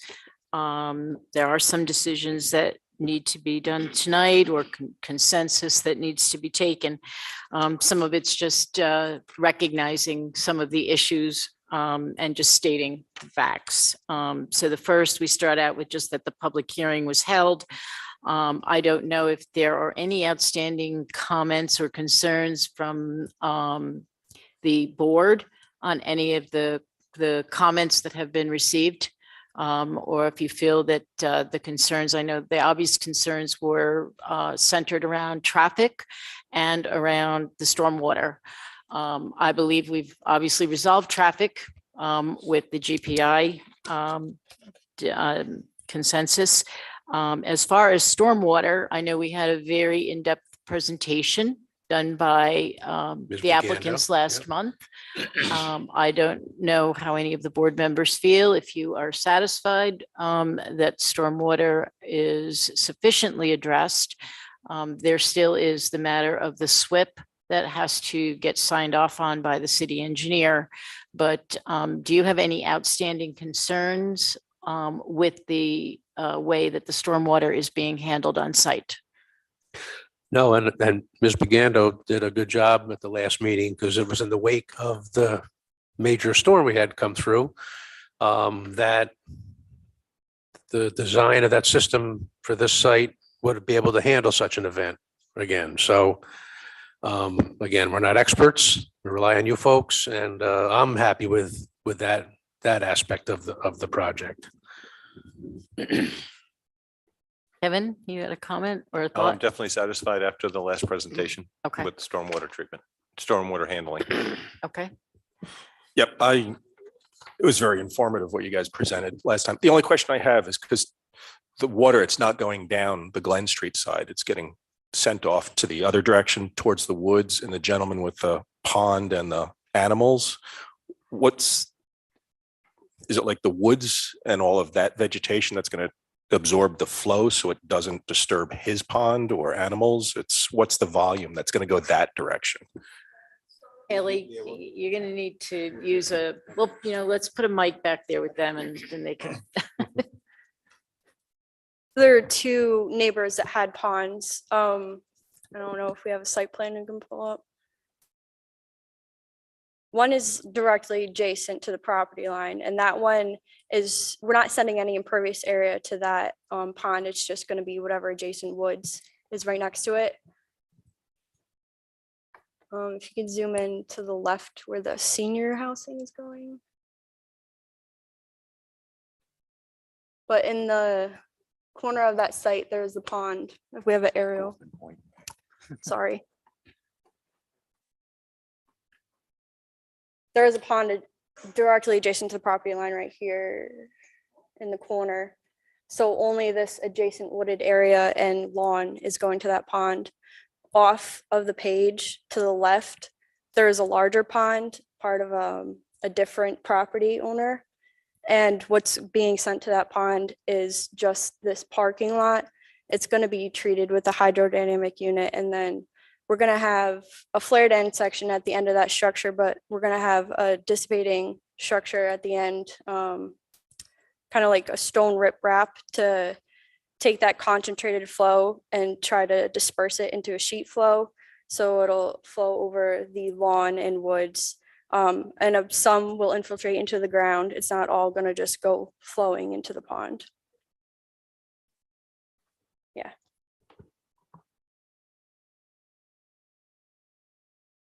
Okay, so then the second bullet is just the notation that there were site visits that were done by the planning board members with the county. Then the next bullet is all of the documents, the review documents to date, as they've been updated and revised. I try and update this list as well. There's been a couple of new additions that I added to this list from the last time you've seen it, and that's the communication from the county nursing home. Also the school district communication. The school district has signed off indicating that they have the capacity. There was a signage plan that was added that WRT did, and we'll talk about that a little further in the notes. And then I also added the updated traffic documents that came from Labella, and also GPI's report are listed in here. So those are really the only changes. This is more informational only to keep us. He still has, it's in the notes. Okay. Yes. Copy that. Okay. So the next bullet is just the project name. There was a little back and forth, and it's just, again, just reiterating that the project is now known as Golden Hill, and we're staying with that. So there's no action needed. Okay, so site signage. This was one thing I wanted to go over. We had reviewed, the architect provided the matrix. We talked about this last month. The different types and styles of signs that would be implemented throughout the site. One thing we had requested was a signage plan showing where those different types of signs would be located. As I mentioned just a few minutes ago, WRT came in with a signage plan. It wasn't really what I had anticipated. I spoke to Roger a little bit more, and I had asked him for something that took away some of the elements of that sign plan that made it more confusing, and then actually just focused on individual signs, maybe also provide a mock-up of one building showing how the building would be signed itself, so that we could see the numbering system for 911 purposes, and just identifying things like that. Like, where's the trailhead sign going to go on the site? That wasn't shown. So there were different things that I was not seeing. Roger, I don't know if you have anything to add to that. So yes, I did talk to WRT, and what we provided was the Penrose standard as it pertains to their matrix of signage. So what we've just worked up was paring that down, because there was some signage that was contained within the matrix that may not really be applicable here. So we've kind of worked through that.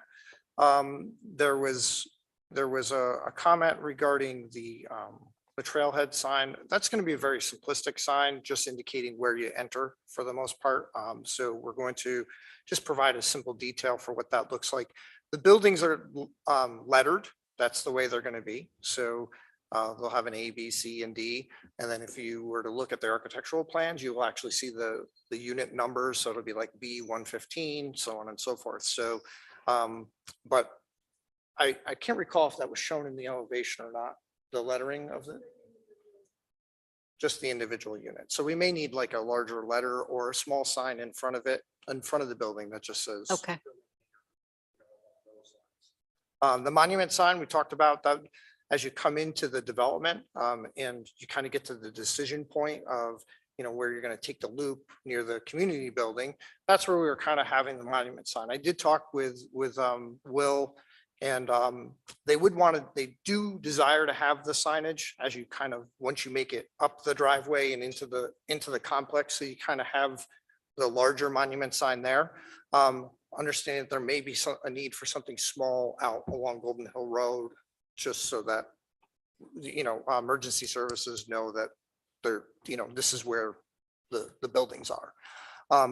We did update that plan a little bit. I do have copies of that I could leave with you tonight. But generally speaking, it's similar to what we talked about, and we just need to provide you a few of those small ancillary details for like the trailheads and things like that. We just haven't got the presentation of that nailed down just yet with WRT.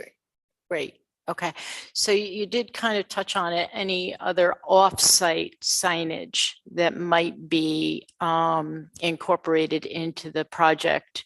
I know we had talked, I think maybe Dennis, you and I spoke about signage on Glen Street to indicate that there's, maybe something a little bit more prominent, no outlet, those kinds of signs we also want to start thinking about and identifying. And then I don't know if there's anything proposed at the end of where Golden Hill Drive and 32 meet, where the intersection is there. If there's any thought that you need something there for this project. I was just trying to think of where other locations off-site might be needed.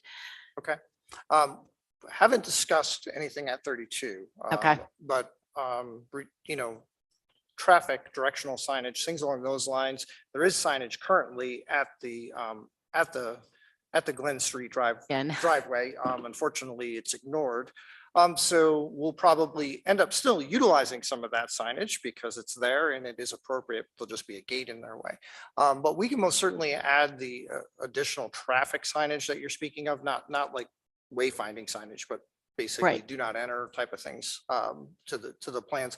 And now that we've got the correspondence and such back, and we know that we have, the recommendations with traffic, concurring with our findings, we can just add to the plan. We do have that location. We could just simply add, we have many of those signs already in our sign table, for the project. So we could just simply denote, the additional, there's probably like two signs probably that'll be needed at that intersection or at the gate, I would think. Okay. But that's pretty incidental, I think, at this point, unless somebody else has, additional signage they would want to see there. Dennis, use the mic, please. Oh, there we go. Forgot that we had this little button thing. The only thing I would say is the county's committed to essentially doing the work on Glen Street, regardless of whether the project moves forward or before the project moves forward. Let me put it that way. I'll put it in the positive light. So what we would try to do is essentially work with the city and the city engineering's office to get the necessary signage on Glen Street. And I've talked to John about no outlet sign way down at the bottom of Glen Street. So I don't want to put that on the project. And I don't think it's fair for the project. We'll implement a restriction on Glen Street absent the project.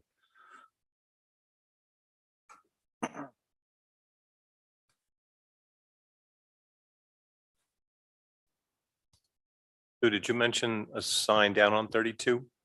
Because there is already a sign there. Yeah, it was There's just already a a sign that- question whether or not the project would want something at, the intersection of 32 and the boulevard. I mean, now is the time to try and just incorporate it into the overall sign plan and, There is a sign there now that tells where like UCAT is and everything up there. So just to add this to that. Okay. Sign. That's a county sign. It's so- county. Right. Okay. So we could look at modifying that if you want. I mean, if you don't want, that's fine. I mean, I'm just asking the question just so that we get it. The project doesn't require any offsite signage unless required by the board. Okay.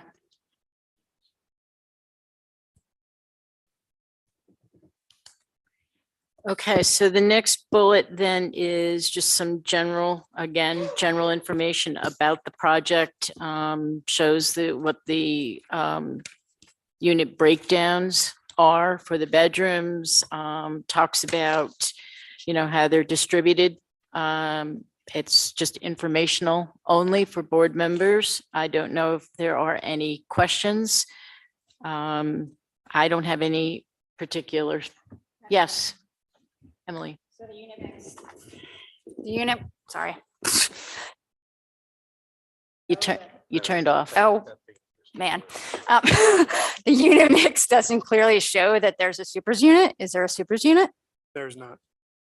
Okay, so how is maintenance going to be handled in the building? There'll be full-time on-site Buildings. property management staff. Oh, okay. And is there a property management office? Yes. Okay, because when we went over the plans, it seemed like So Sue and Kyla did not where's see the that. office located? In the community building or is it in the basement of where? Yeah, it's in the community building. I'm sorry? I believe it's in the community building. Oh, it is. Okay, so there'll be, okay, Property management office, supportive services office. And okay. janitor's office.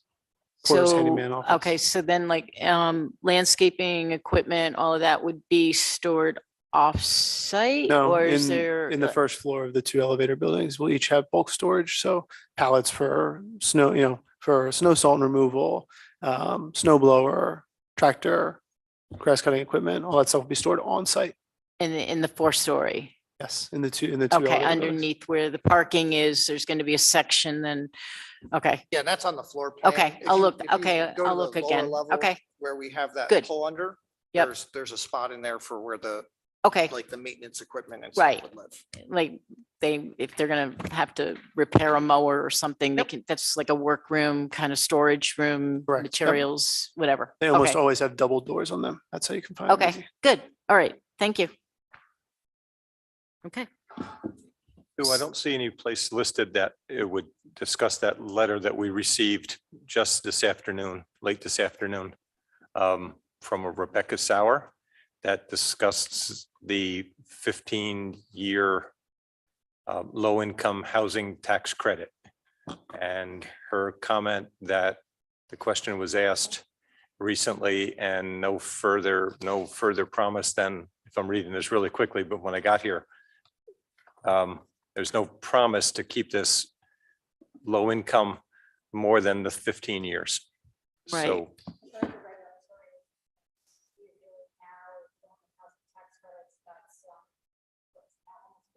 40 for leased for supportive housing at the minimum.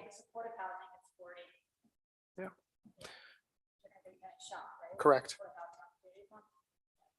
Okay. Okay, so that didn't seem to be clear to this letter writer that now, Yeah. so that's a Yeah. much better topic. Great, thank you. Just wanted to make sure that was, brought up in public. Okay. Thank you. Got it. Okay. The next bullet dealt with the architectural. I know we had the project architect here. We went through the building elevations. They also provided an exterior materials matrix, identifying the types of materials for all the buildings, exterior facades. I didn't have anything, we didn't ask for actual building sample materials. I don't feel that they're necessary for this particular project. But I don't know if the board has any other questions about the architecture. It seemed pretty reasonable to me. I think everything that was just, everything that was shown in the previous demonstrations was perfectly acceptable. Okay. Any other questions, comments? Okay. The next bullet was outside consultants. This is informational. Going through the process, the board does have the option to ask for outside consultants where they feel they need them. We did that with GPI. No other consultants were found needed, so it's just more of a factual statement there. Traffic is the next bullet. We've already gone through that, so we won't dwell on that. Zoning. There's a couple of things here. Obviously, they're filing a request for a zoning change on this property. That application will go forward after a secret determination is made. They'll rely, the Common Council will be reviewing that. This board will then be asked to make a recommendation on that rezoning as well. It's currently zoned RRR, and we're going to the O2 zone, which allows for a mixed use, but it allows, and so it will allow this project to go forward.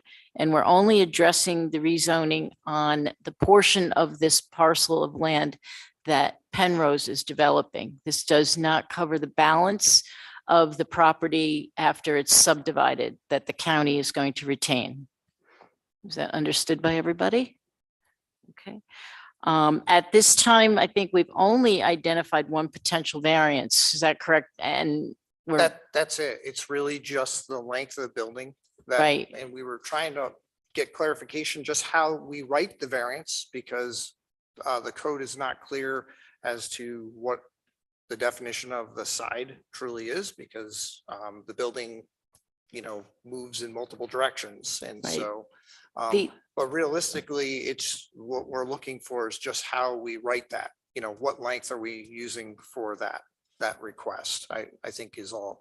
Some codes will define it where, once you make a turn in the building, they'll consider that the side. So, but Right. again, the code's just. So the location is with the senior building on the upper end. That building exceeds the length of what's allowed under zoning, but it does have a turn to it. It's not just a straight rectangular building.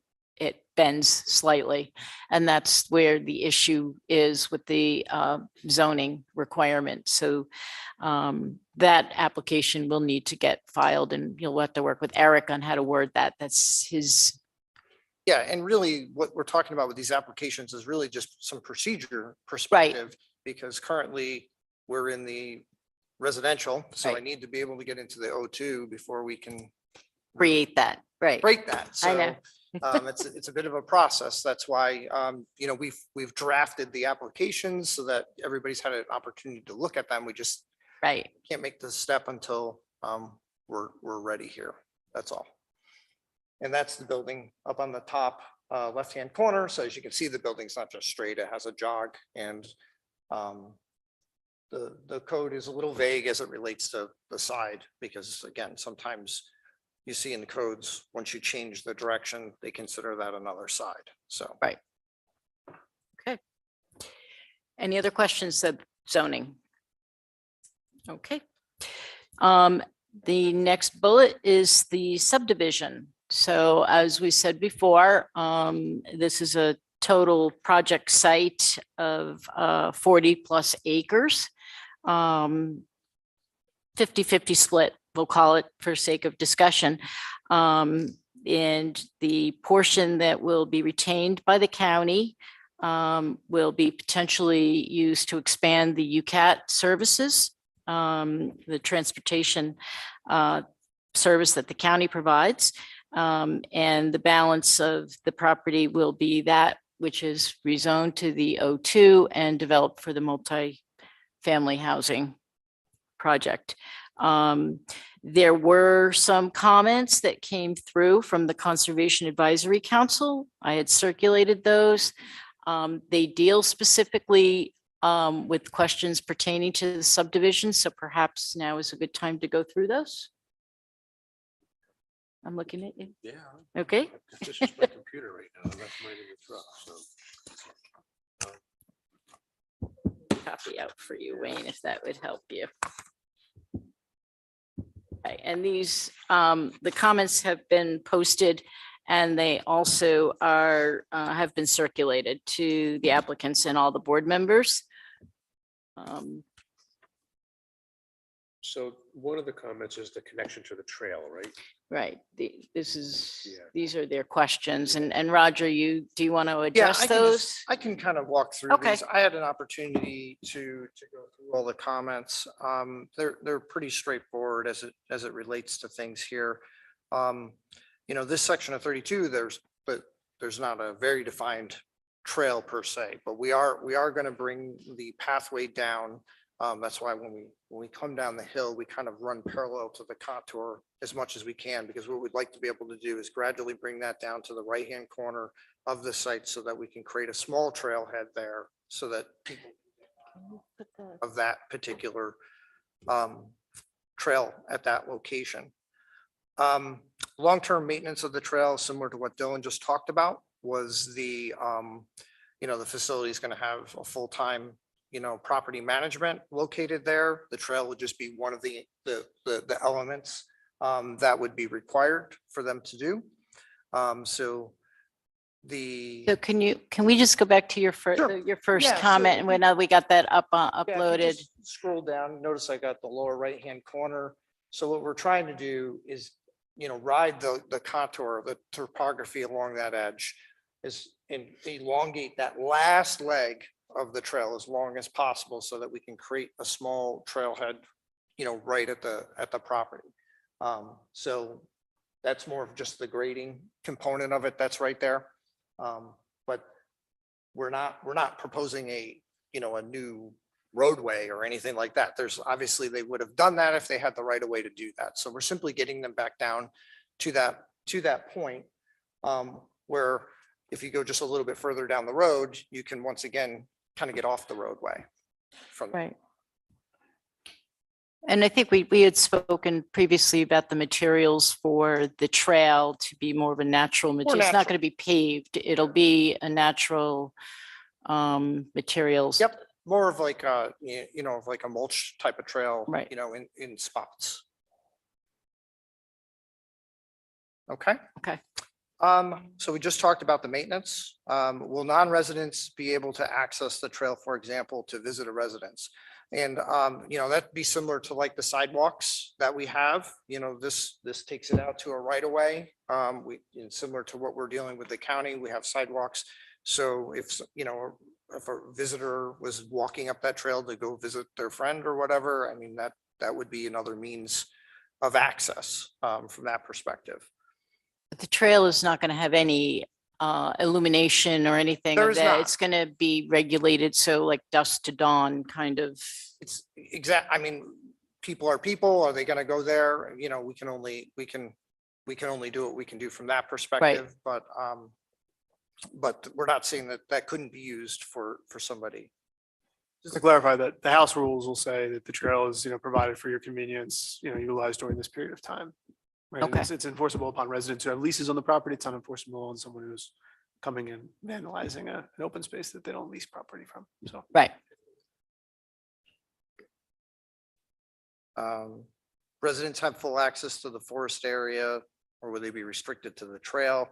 We're not planning any restriction. I don't envision, I see a lot of people just going to be wandering off in the woods there, but I mean, it's not our intent to restrict the property in that regard.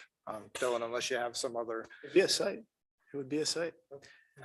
Similar, our house rules try and make clear that, areas that are meant for public gathering or recreation or utilization as an amenity of the property are meant for enjoyment. Areas that are not intended for use that way or to be vandalized. That's how it'll be laid out. Will the roads to 63 Golden Hill have bicycle lanes? Talked to Dennis a little bit about this. I think Dennis, you guys were thinking about doing some road, just some bike signage. Yeah, what we would end up doing is bike and lane signage. We're not necessarily a fan of sharrows. They don't last that long and they disappear and they create confusion. So bike and lane signage is certainly doable and we'll commit to that. Does everybody understand that? Okay, so that you're not going to see the bike symbols in the middle of the roads. There'll be signs along the side that they're shared. So, okay. A lot of statistics that she went down through, but when you get to the conclusion of that, they're asking what conditions would be in place for the wooded area, specifically to lot 2, which is the county property, to eliminate future development and to preserve open space. Dennis, would you like to weigh in on this? Yeah, as it currently stands right now, the county has a significant investment in Golden Hill with respect to its water supply system, its road systems, et cetera. And Now this investment is going to include additional traffic work, other kinds of work involved, and we're not prepared to basically say that the remainder of lot 2, which is about 20 acres, and out of that 20 acres, there's probably somewhere in a neighborhood of about 12 or 13, less than that, I would say, that are currently developed. We're not prepared to say that we should put the rest of that land in open space, in a conservation easement. We do have some concerns with respect to what our transit facility needs are. We're currently looking at, transit is going through a change. And we're looking at various ways that the transit can conserve the county. As we move to electric fleets, we may need additional storage capacity. Currently, half of our fleet is stored outside. So those are things that we have under consideration. It doesn't mean that this is a site that the county is going to develop, but we don't want to find ourselves precluded from development by the extension of the building of an affordable housing project. And then lastly, gets into the recommendations and talking about the preservation of open space on both parcels, which show large tree canopy. Dennis just addressed that portion of it. It wouldn't appear on lot 1 that would be too big of an issue, as a lot of the wooded areas are on steep slopes out there. Unrestricted access to open space at residence. We just talked about this with respect to the house rules. That would really be just it.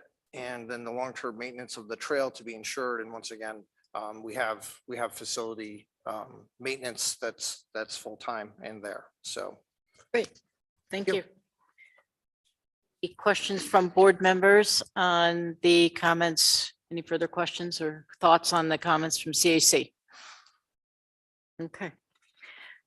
Just another note with the subdivision, the final plat, we're going to have to start looking at the easements and all of those. I want to start, Dennis, maybe you can bring that message back to the county to try and start getting the language together for those, because Corporation Council is going to have to also be reviewing those so that they can be recorded simultaneously. Yeah, we're working on that right now. Okay. I guess Matt, you'll be working with Matt Jankowski. And part of that is cross-access, for instance, Right, there's maintenance and cross-access and the reciprocal easement, those things Yeah. But for instance, we've provided sidewalk connections as part of the interconnectivity to get to the county property, but we need to have the means of ingress and egress for the pedestrians to go through one property to the other. So that's just an example. So there'll be more, like those would be more like a blanket type of thing, because obviously there are sidewalks and pathways and those types of things throughout. So, but we've got obviously legal descriptions and such for those easements, and there'll just have to be some language that'll have to be worked out with the county as it pertains to maintenance and things along those lines. Yeah, good point. Thank you. We would hope to do these by generalized easements rather than meets and bounds descriptions, because as things change in the field, and not only that, but also if the county develops property and we change the way that we access and the way certain sidewalks run, we want to have that flexibility to do that. So we're looking at these from a county perspective as essentially generalized easements, which are access easements for sidewalks, access easements for water supply, access easements for sewer, et cetera, et cetera. We do have a specific easement that we know we're going to need for some of the water work that actually goes down to the jail that we can do, that we can make sure that works, et cetera. And there's some other different things that we want to talk, we want to have worked out. But does the board expect to see these things as meets and bounds descriptions on a site plan or on a subdivision, or is it okay if we add these in as generalized easements? And that's what we did with Golden Hill when we separated out the nursing facility. Those easements those easements were generalized. They weren't meets and bounds descriptions. Okay, let me get back to you on that. I want to talk with Matt and probably Barbara before we give an answer for that. I'd be happy to join that call as well. Okay. Because many times with like a cross lot access easement or anything along those lines, you can simply denote it on the plans that it's a reciprocal easement between lot 1 and 2, and and for what the purposes are, and then then it punts it back to the actual agreement where the maintenance is. I would really want to avoid putting all those maintenance requirements and everything on the site plan. Would prefer that we have the note lots 1 and 2, what they are, and then send it back to what ultimately gets filed. Okay. So, but I'm happy to join in on that when the time is right. Yeah, and I would say we also did that when we did the development of the school, in terms of the college at Kingston High School. There are reciprocal easements in that as well, across the parking lots, up to the building, and all our stormwater work, et cetera. They're all done by reciprocal easements. They're not done by meets and bounds. I would not want to get into a meets and bounds description process here. Okay. It would present a tremendous amount of hardship during the financing of the project too. That amount of review from a title and survey perspective to meets and bounds for that kind of coverage would be a lot. Okay. Great. Next comment was layout and circulation.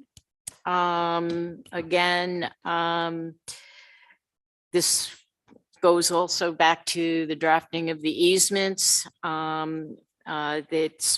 We've been talking about, there's the variety of them. There's so many: maintenance, access, utilities, all of that. So that kind of plays into that same topic we were just talking about.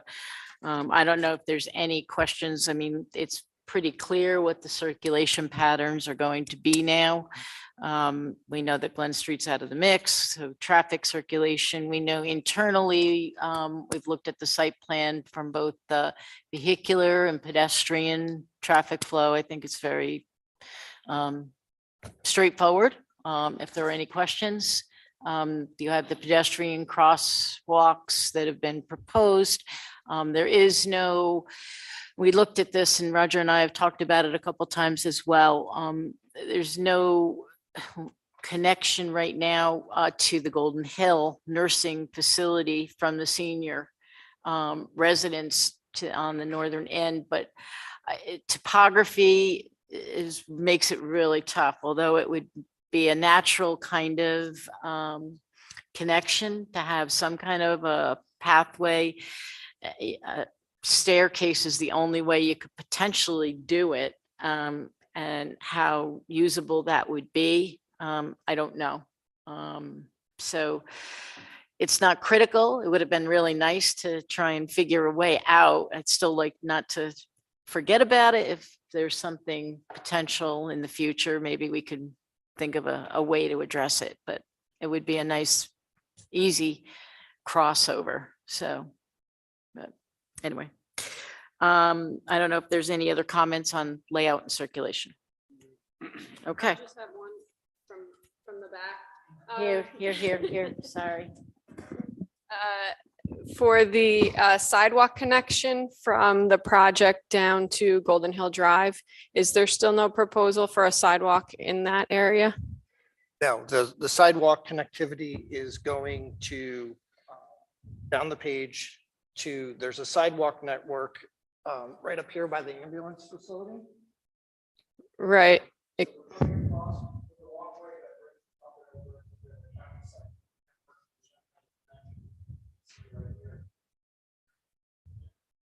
And that's lighted at night?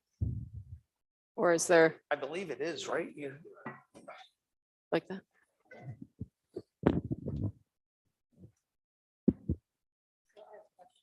Okay. Transportation, how it relates to circulation. I know I've asked about transportation before, and I know the county will provide service from UCAT, as well as there's the VIA possible source of funding. But how will people access public transportation, since I'm assuming the bus will not come to the site?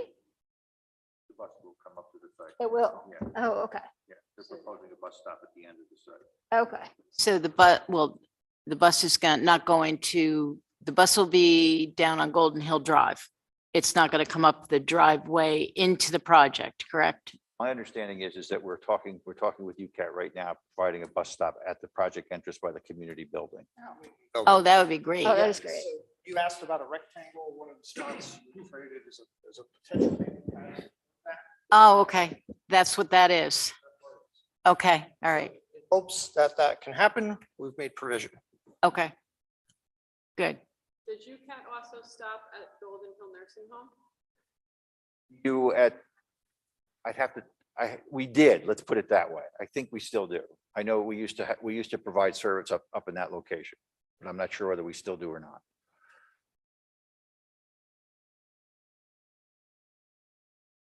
Paratransit must go up there, right? Oh, absolutely. And then yeah. paratransit will come I think into we're this talking different- yeah, facility. We're talking we're talking Right. regular routes versus not. Okay. Yeah, I like the idea of having a bus stop and a shelter at the community.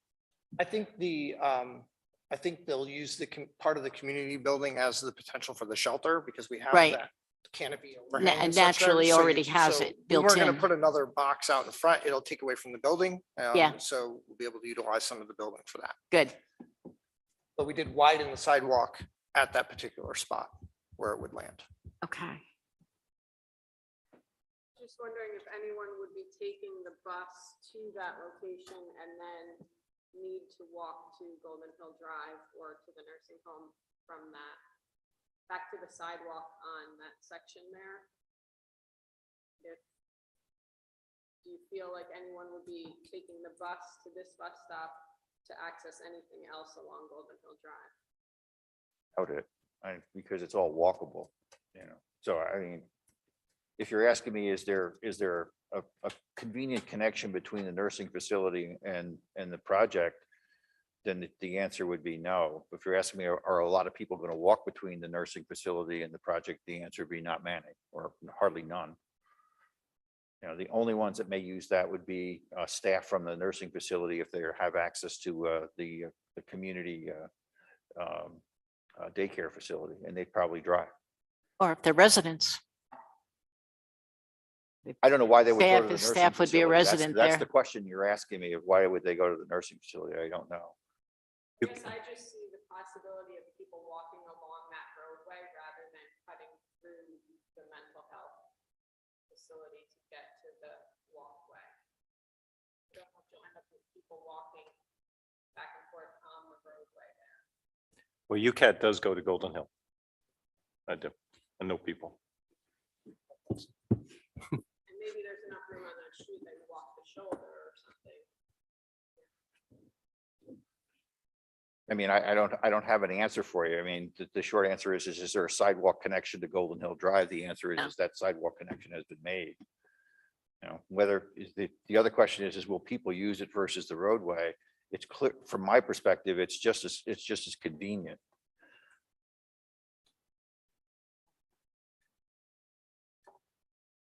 Okay, so the next bullet was the 911 identification that I just referred back to the signage. So that's just something there. So the next bullet is the Postal Mail, the USPS. We know that the mailboxes are all going to be provided in a bank that's located at the community building.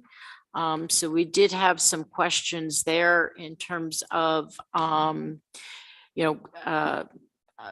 I guess, receptacles, junk mail, typically just people like to throw it out right away, that kind of thing. So just making sure that there's accommodations for those kinds of things, benches maybe for people just to sit and go through their mail sometimes.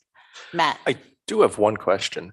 Now, so this will handle mail service, but what about like UPS, Amazon deliveries and things like, is it collected at the community center or does that go to the actual residents?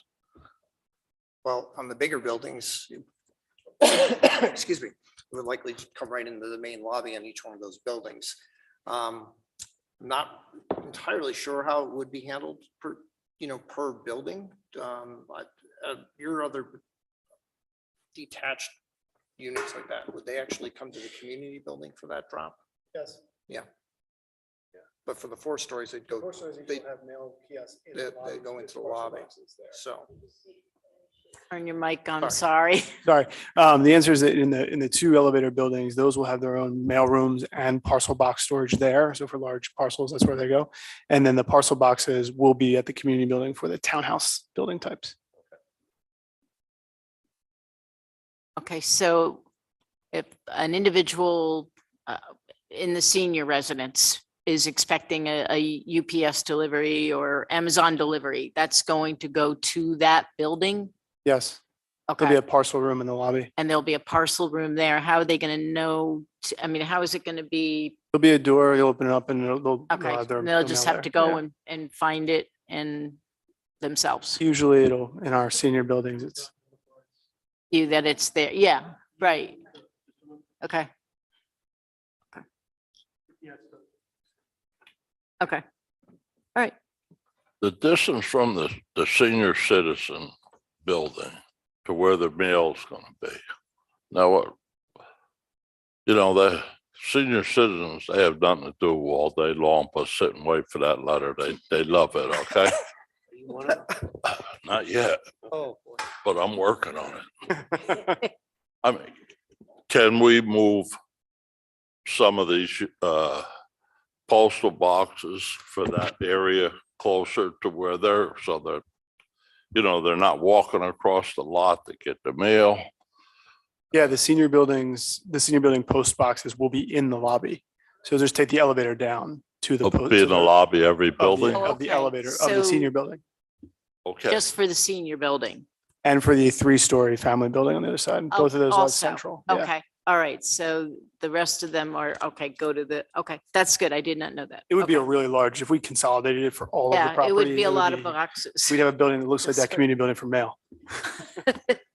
It's a full-day job just to go to the mailbox. Yeah, thank you. Are there any, thinking of that, the mailboxes at the community room, then is there going to be make a dedicated parking space or 2 parking spaces that would be just like 10-minute parking? So you pull your car in, get your mail, or you're coming home, you pull in, you get your mail, get back in your car and go to your residence, or? I would sure hope they would walk to the thing. Yeah, I mean, I'm just thinking, I'm coming home from work. It's a rainy day. I want to quick pick up my mail. I'm thinking I'm going to want to stop at the community center I'm driving by and just, But for the accessibility only, we didn't stripe anything out. There's no loading. No, not there, not in that building. The answer is no. It's pretty tight out there. yeah, If we put the bus, that's the ideal loading spot for the bus. right. there Yeah, too. no, I'm just thinking maybe like the first 2, I don't know. I mean, it was just a thought. I don't know if it's possible or not. If it's not, then it's just a question. Yeah, I would suspect most of this parking is gonna be, probably less resident parking, from that perspective, because they're gonna want to park closer to their. right. units, so- Oh, yeah.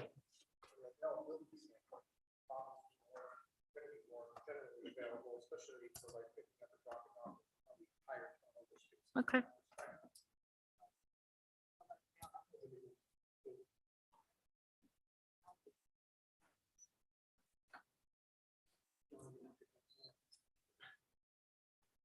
Okay. The other comment I had for the community building was if there's bike racks close by the community building. I don't know that I saw one there. And all the other buildings, there's a bike rack. Right. I will confirm with WRT on that particular one. Okay. You have the bike storage inside, but they have a small bike rack at those, not all the buildings. They have them strategically placed near a lot of the play areas. Right. We went through Yep. the location. But that was the only spot that I did not see an external bike rack. So, take a look at it. Okay. All right. Any other questions from board members on this section? Okay, moving on, refuse and recycling. So we have gone through this a couple months ago, I believe. We identified the locations for all of the storage for both refuse and recyclables. There's scattered around the site using a private hauler. I don't have any further questions except for whether or not the board wants to, at the time of final approval, adopt policy 12, which limits the hours when the trash can be picked up. Typically, if we have residential properties nearby. The pickup is limited to more daytime hours versus 3 o'clock in the morning clanging and banging. It's Any- kind of remote from residential. Yeah, it would be So, their own residents. They would I'm- be I'm okay offending. with not So- Applying that to them. No, okay. Other board members, any thoughts? It's not a deal breaker for me, but it's, I mean, kind of nice not to hear it at 3 a.m. Okay, yeah, I mean, it's just, it was just a thought, okay? I would think their tenants would be able to voice their opinions if that becomes an issue. We're very incented. Okay, so the next bullet is the school district. I had mentioned that a little earlier. The school district has submitted the letter. I circulated it around to everybody. Basically, they've signed off and said that they do have the capacity. They've reviewed the project and the estimated number of students, and they have the capacity within the system to absorb without needing any changes. So that was that. Parking is the next bullet. We don't have any action required at this time. It's just, again, it's an overview of the calculations for the parking and the parking analysis as it was done. The EV stations have, I believe you've increased them on the plans, right, Roger, to meet the 5% requirement under the energy code. Yeah, I believe we show all the EV stations on the plan now. They probably are going to move around a little bit, like I said, because part of that is getting them sourced or close Right. to the source of Power. power. And they do have they do have a pretty good demand, you know, so trying to centralize those to some extent, but we got to finish working through that as the electrical designs and the buildings, you know, get finalized. So they may need to move around a little bit, you know, from where we show. So they'll be closer to the buildings and pulling the power from buildings, or do you envision standalone power sources Well, to provide ideally for, it'd be in the buildings, but you know, depending on how the mechanical rooms, you right? know, from where we are right now in the design development of the buildings, we have our floor plans, we have what the exteriors and everything look like, but like the internal plumbing and things along those lines are still being worked out. Okay. So those will be some things that we still have to iron out a little bit as we wrap up the building designs and such. Yes, I Matt. do have a question with parking. Yeah. Snow removal, where are you gonna stockpile the snow when you get a big storm? I mean, you're gonna truck it out, or is there a field you're just gonna, what's the plan for that? Well, you're going to have some, for smaller events, you have some storage areas along the parking areas. You know, specifically along the left-hand side of this long curl. If you look at where some of the developed areas are that stand today, you would see that we pulled that back pretty significantly from that edge. So we would have the ability to do some snow storage all along those perimeters. You can see there's some large areas in between the 4-story buildings. You know, we left some big spots for that. Obviously, if it gets really, really heavy, then obviously they would need to do maybe some haul off if that came to it. But there's quite a bit of space on the site for snow removal, even up along the top. You can see the tree line is shown there. A lot of the existing pavement goes kind of right up to that tree line. We walk that pavement edge in, you know, so we're not right up on that tree line per se in a lot of those spots. Okay.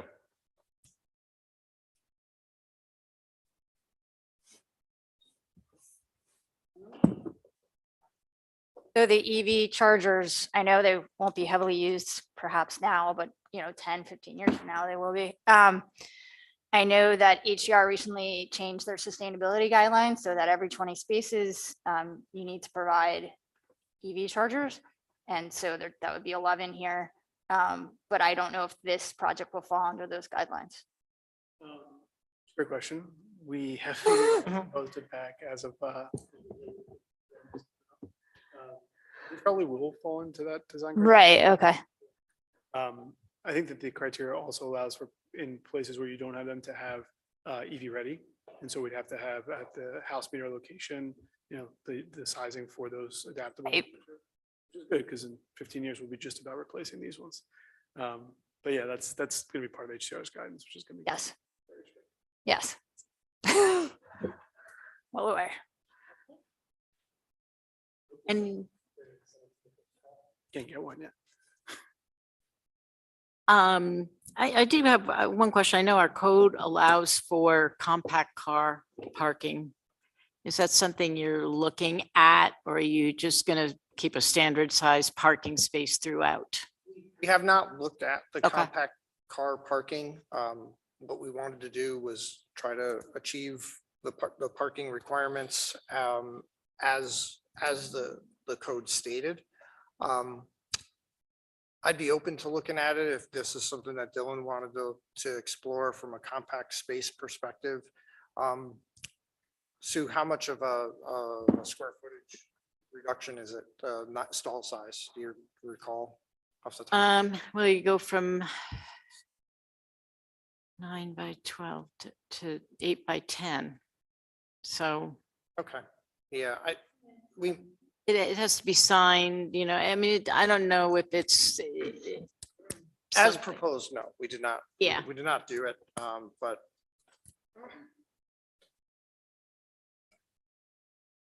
Where we see the bulk of our disagreements in our parking lots, if that means anything. Yeah. Okay. let's compact.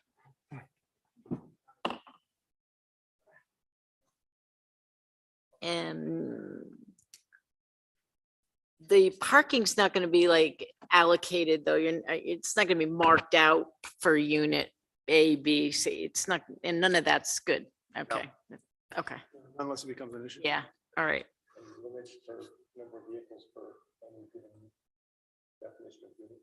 Well, we followed the excuse me, the municipal code, so I believe, What is it, is each tenant assigned like a certain number of spots? You shouldn't have to register a vehicle. We don't usually go through stall assignment. Else? Okay, let's move on. Fire protection. I know that the one issue that the fire chief had was around the rear of the senior building. And I know that in the last conversation, when we talked about that, it wasn't quite clear yet how that would be addressed. So. yep, we did provide a grass, it's like a grass paver for that back area, so that, and that's something that actually in the wintertime can have snow removal take place on it. So that is what we show in the hatched area. Okay. What that allows us to do in the summertime, it doesn't have to look like an asphalt Paved, parking right. lot directly behind those units. And so we were just trying to find something to soften that up a little bit because yeah, they were going to be really staring at it with. Yeah. Yeah, I think that's the best solution. best we could I'm do, actually but it happy gives a that you're hardened doing it that surface. way. Hardened surface and it can, Right. you can't. Right. Okay. And have you run that by Chief Ray? I did provide that to Paul. Okay. I'll just have to double check because I was Okay. running that communication back through them. Really, I think the only question would be is if it needs to just be just a. How far? Right. I do want to limit how much further it goes. I don't really want to go too much further, only because with that, the grade as we get a little bit closer would require that to be a retaining wall in that Okay, area. because and I that's- think he was looking for it to come more to the turn in the building, right? Correct, but I think where I show it now, it's within reach if I, Okay. from my interpretation of how the code is reading. So we can most certainly just have them confirm that.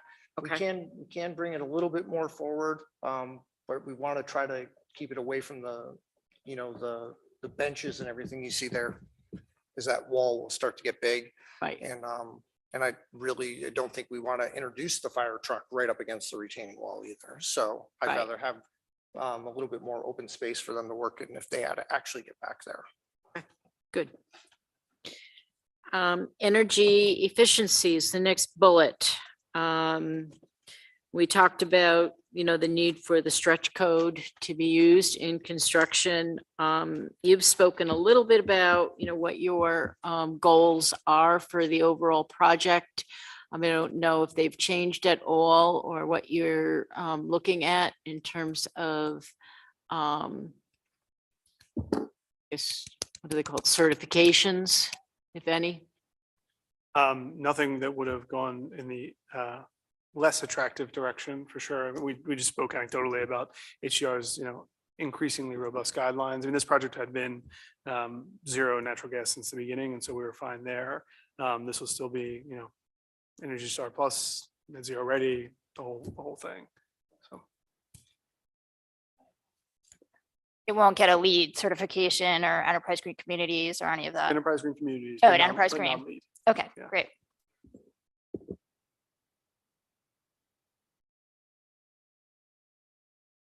Anything else on that? Okay, utilities is the next bullet. We do need to get with the city engineer and to talk about, I wanted him to just go through all of your utilities, sanitary sewer. He's going to have to sign off on. I know water department, we've gotten the communication from the superintendent there, as well as the county, that they'll work with the city water department. The capacity is there. The ability to provide the water is there. It's how it gets provided is the question, the big question mark. So that's going to have to be something that gets worked out between the applicants, the county, and the city water department. And that will be your negotiation. Want to know which line and such and how we could connect. And I know Dennis is working closely with the water department on those rules of engagement as how we make the tap. So Just so the board understands that the letter that the city water department said that basically they had the capacity, but they wanted they wanted the supply to come directly from a city water, from the city water supply. The county actually operates what they call a consecutive water district up there. So we actually operate our own water district on Golden Hill and supply that. So we own the tanks and all the distribution out there. And here's a news flash. If the city wants to own that, we have no objection. So we're prepared to essentially work with the city on that. I don't want this to hold up an approval. The county is certainly prepared to work with them to make sure we can meet that condition.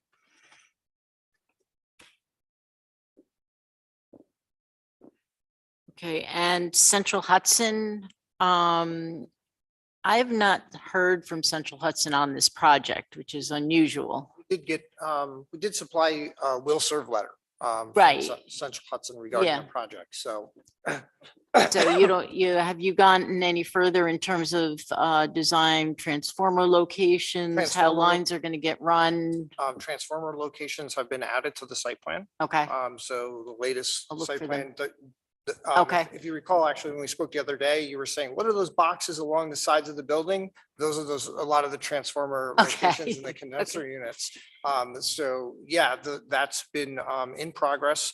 We've worked up some of those plans with the mechanical and electrical engineers that are working on the project, because they're working more directly with them on the utilities and such. And underground utilities, correct? Correct.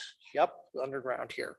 Well, Yeah. it'll be overhead to a point, but then, But underground through the site? yeah.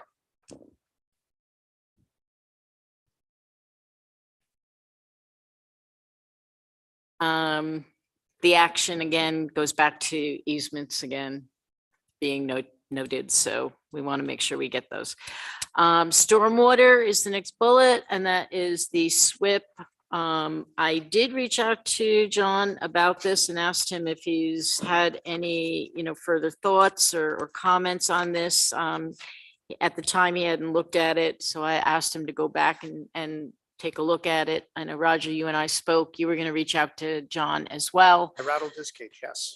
So yeah, we definitely need to get that moving forward. And if he has, any other further comments, we want you guys to work together to address all of them. Happy to do so. The 6 comments that you gave me preliminarily, we did incorporate those into the SWIP. Okay. So we're just waiting to hear if he has Okay. anything.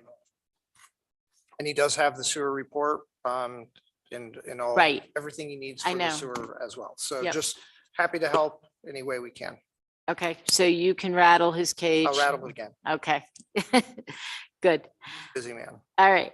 So moving on from there is the cut and fill analysis. That was submitted. I had circulated it to Department of Public Works for any comment back on the routes, the hauling routes that were defined, or any monitoring requirements that they would have. I have not heard from them. I will reach out to them again.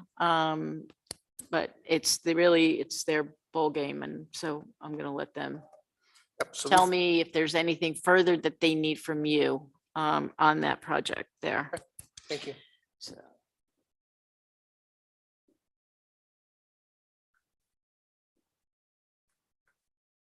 Okay.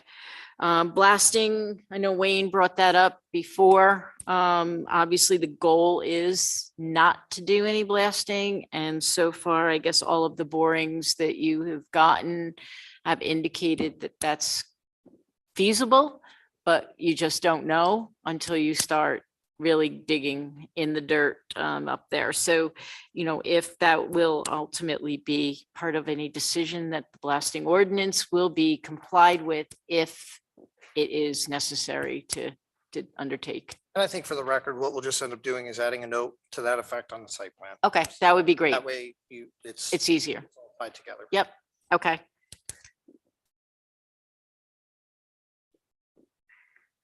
Okay, the next bullet is the parkland and the payment in lieu of parkland. I know that we at staff level had reviewed the drawings, made some comments. Those have all been passed along. That was done back beginning of April to the Rec Commission.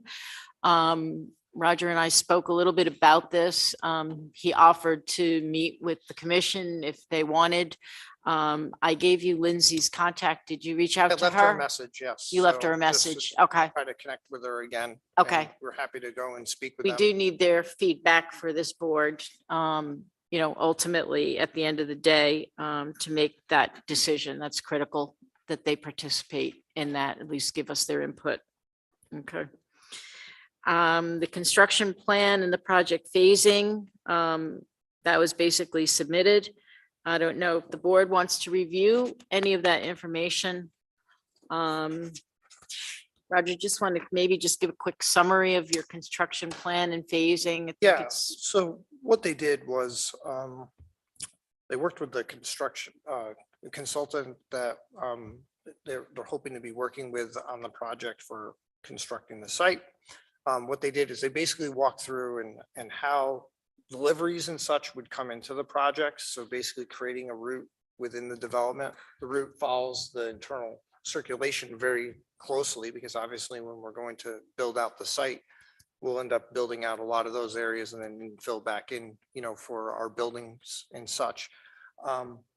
They, excuse me, they anticipate a lot of this work running concurrently. So they'll go run from one building to the next and work systematically across the site. The plan identified locations for where we would have our trailers, construction trailers. So as you come into the front of the site, right at the entrance where the decision of the loop road takes place, they would have a lot of their construction job trailers and everything up in the front. So that when you come into the site, that's immediately visible. The hauling route was provided as part of that plan. That was one of the previous comments. So we worked with them as to what would be their preferred route to, when they need to bring something in from the highway, how would they get there? How would they get back? And we identified with them, areas where stockpile materials, things like that would take place. Excuse me. Need to bring water tonight. And the demolition portion of this as well, where's? So demolition of the project, that'll be undertaken by a separate contract through the county. So the county, that work will be performed prior to us having the building construction. So phase one would be the actual building demolition and then bringing that down to, pad ready scenario. What Yes, ma'am. is the timeframe for demolition? I mean, where does that sit right now? I can answer that. The county currently is considering a resolution which would fund demolition. Once that resolution would pass, we would go for an RFP. And then we would award the contract. So we would hope, I would say 3 months. So between 2 and 3 months. That's assuming the resolution passes. Curious, would you expect the entire project to open at the same time, or would you open in phases? Well, they would open it in sequence, construction sequence. So we are subject to New York State DEC stormwater regulations. So as such, we don't feel that we need to construct the site in a manner that we would have to have over 5 acres of soil disturbance at any given one point in time. The fact that we have a lot of impervious area out there at the moment, and if it's taken down to the subgrade as part of demolition, we can leave a lot of the stone in place so that that's still considered a stabilized situation, so that we don't have to open the entire thing up instantly, day one. And obviously, when we're going through and constructing the roadways and things along those lines, we're trenching the utilities and such. But then once we're backfilling, we're bringing it up to that road base. So we feel like we can keep the disturbances under 5 acres, so we don't have to go through any, DEC waivers or anything along those lines. So we should be able to manage that pretty easily on this site. And our disturbance is really, if you look at the development and if you put an overlay of an aerial on here, you'll see that we really compacted a lot of this development in the existing developed footprint. We're only a little over an acre of areas that are outside of the actual developed footprint. So earlier plans that you may have seen, like the big concept, showed things much further down the hill. We really tightened up a lot of that area so that we weren't taking as many trees and things along those lines. So, but we should be able to work through that without having to do the whole thing, open up in one shot. From a disturbance perspective, we can open it up but stabilize it. As you finish sections of your buildings, will you open them up to tenants, or will you wait pretty much for all, because it's going to be an ongoing construction site? Yep. So that'll be something we have to work out with the building department. I'm assuming that they would be open and willing to issue COs as buildings are being constructed. I'm sure that's how you've done some of your town-owned projects in the past. So, once we get the perimeter of the loop road constructed and you're building, inside of that in the pads, your outside perimeters are pretty stabilized at that point. So you could theoretically be able to work like that, but that would be something we would just have to work out with the building department. And when That's typically what has happened on other residential developments in the city where there's multi-buildings. And so they issue TCOs first, and then we go in and do the finals after the final site work is completed. that'd be something we have to. The state also prohibits occupancy until it gets its say so, which also requires TCO, which Right. typically lags up to 30+ days Right. after TCO is issued before you can occupy. Okay, that's actually a perfect lead into the next bullet, which is the noise ordinance. Which obviously we just want to bring to the attention of the project developer. There are limits for construction timing to take place. They are flexible, but you do have a very noise sensitive use immediately adjacent to this project site, which is the Nursing and Rehab Center. So we need to be cognizant of that as well. So as we go forward, we can work on that. All right. The next bullet is the landscape plan. I know we have gone through it. It's I don't know if anyone has any questions. The plantings seem to be very consistent, a lot of native species. There's a variety. I like some of the ideas about, having the ability for residents to have their own little planter sections, things of that nature. I think that's good. I don't know if the board members have any comments on any of the landscaping that's been proposed throughout the site. Is there going to be irrigation systems or anything? I mean, do you know? No, the design right now does not include irrigation. Okay, so that'll be. Okay. Next couple of bullets are just purely informational. We just keep reviewing the materials that come in, continue making comments. All the physical structure details and accessories, we'll have to go through those detailed drawings and just make sure that they're all there. If we have any comments, we talked about the pedestrian linkages.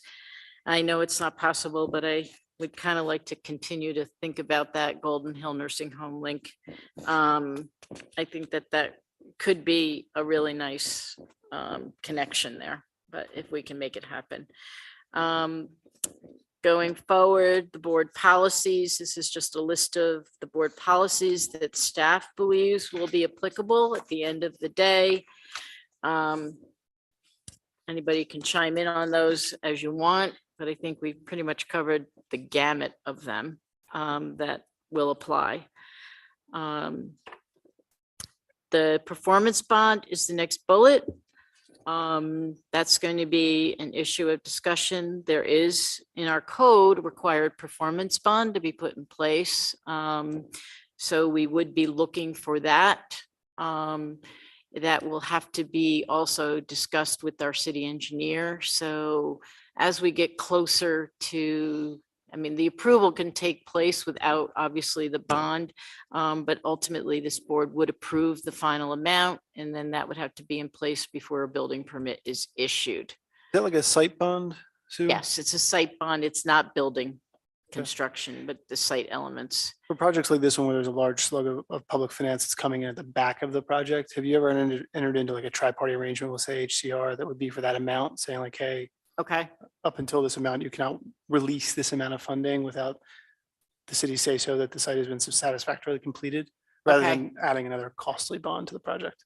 All right, so we'll have to talk a little bit more about the detail of that then, and how that could potentially work with this project. We will outline it and send I it over. understand. Right.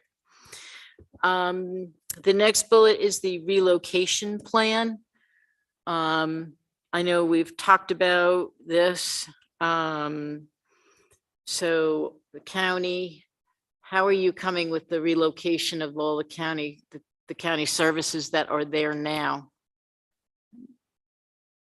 Currently, most of them been relocated. They will be relocated. Yeah. They're currently, Most of them are gone already. okay, oh, good. Yeah, most of Okay. them are gone already. So otherwise, we wouldn't be going through the demolition discussion we're having. Yeah, Yeah, that's true. so we will not demolish a building with someone in it. So That's that's a kind of given. you. But no, so most of them are gone already. Okay. The next item is the referral to the county planning board. Normally, we do wait till seeker is concluded, but I think that we have enough information that has been generated along those lines that we can make the referral to the county planning board.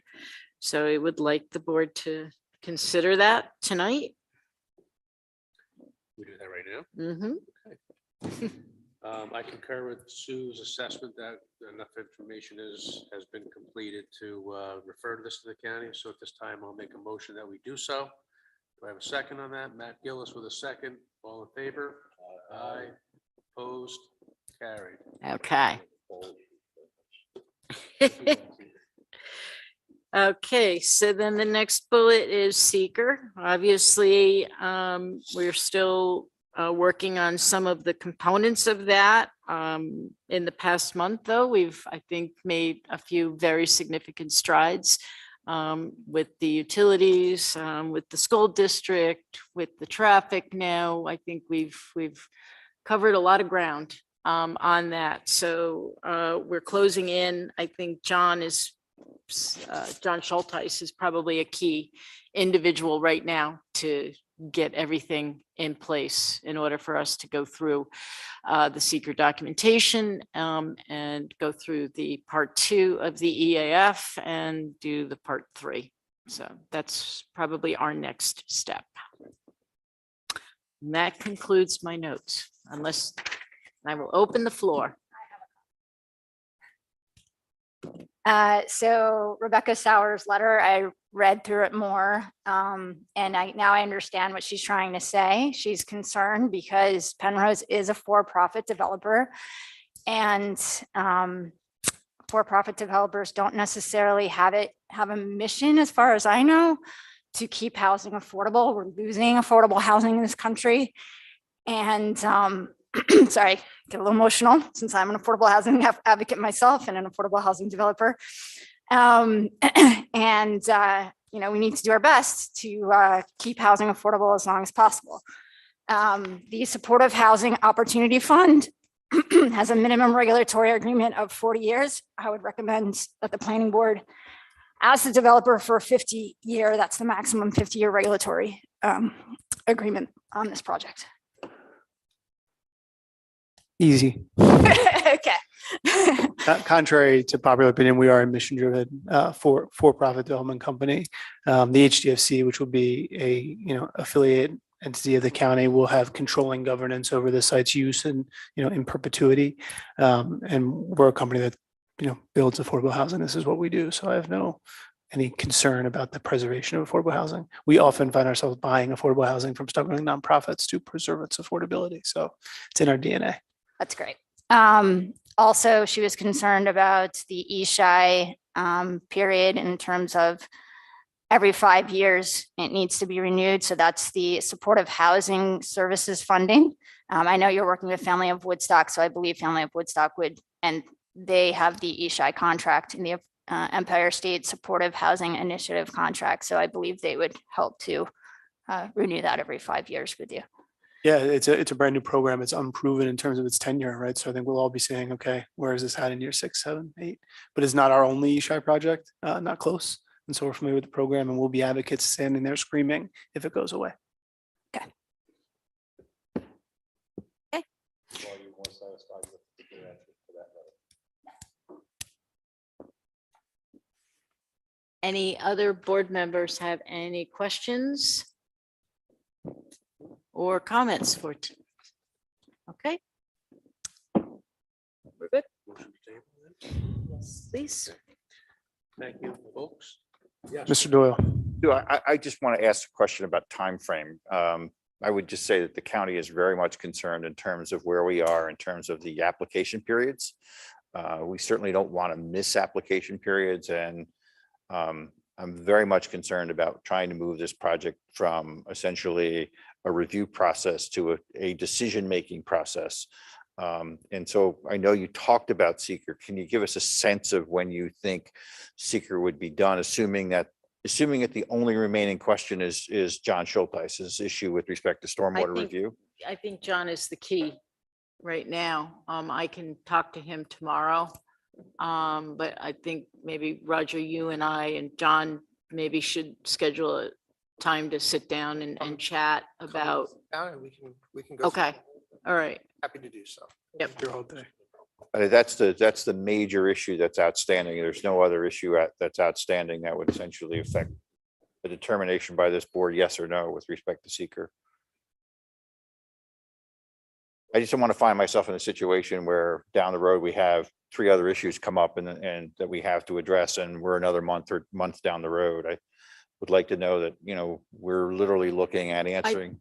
Yeah, I mean, I think that's what tonight was all about, That's to what try I was- okay. and find out if there is any component that staff hasn't identified or the public hasn't identified yet. So I don't know that that has happened, that we found anything additional. So I think if we continue to work through the issues that we've identified, then I think we're good to move forward. So, and that's great. And I'm hoping that we can do that, say, the first week in May. May? First week in June, I'm sorry. First, I was thinking I would, the first. I week in wish. June, or even by the end of this month, do you think? I think I'd like to have the county comments back first. Okay. If that's possible. And I would like to talk to John before I commit to a timeframe. And then I'll poll the board to see what they think. I mean, it's a matter of getting a quorum at the same time. Next question I want to ask is one of subdivision versus site plan. And the question I have is would you subdivision, site plan and zoning? The question I would have is how does the board look to proceed with respect to that? Can site plan approval take place without subdivision approval? Can site plan approval take place without zoning approval? Because I don't want to find myself, I think we want to find ourselves 4 months down the road or 3 months down the road while the common council considers zoning changes. Seeker, once seeker is concluded, then the council can initiate the rezoning review process, and then you can go to the zone. I mean, I think seeker has to happen first, and then we can move to the site plan and subdivision. That's a good question. I mean, if we're approving a site plan for a plot that does not exist, I mean, the site plan could be for the entire parcel. Does that make sense? I don't know if that My makes. point being is that that's necessarily why I asked the question sense, is but, I'd like to. I'd rather have the subdivision done for, and You have a procedural. yeah.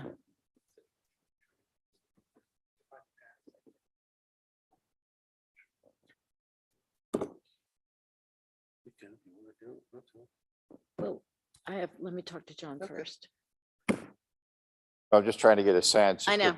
Would the board be comfortable if we had a site plan and a subdivision essentially moving forward if the community hasn't made a decision with respect to zoning? Well, it would be conditioned on, I get that. yeah, I mean, it would Okay. just, there will be conditions on both. So it would be one of the conditions that the rezoning take place. I don't have an issue with that. Well, and I want to thank the board for its time and its diligence with respect to the current review and the ongoing review. And you're affording me the ability to essentially have this discussion with you. I appreciate it. Yeah, and on behalf of the development team, I really enjoyed being here with you tonight as one of the partners at Penrose. This is a special project to us this year, and I wanted to be up here and get the time to spend with you guys. So thank you for all your investment in the project so far. It's a bit of an outsized project in terms of what it's trying to accomplish. And for that, it's a little outsized in terms of even our state government's tremendous housing resources. We are very hard at work getting into funding cycles that go beyond those resources, funding cycles that look for not the least of which project readiness to proceed, and not the least of which being your approvals. And so we want to hold ourselves accountable to those timelines and not miss those funding opportunities when they're in front of us. So that's why Dennis is urging and why we're pushing. So thank you.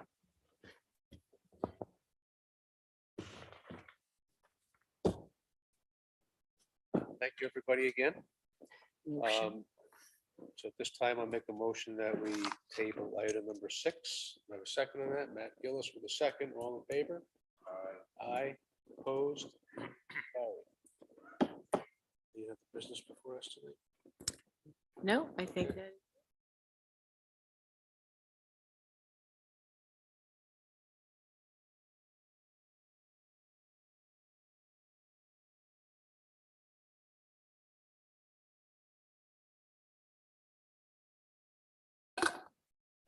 Okay, wait a minute. There's a committee report. Don't leave. You need to sign something from last meeting. He did. Okay. good.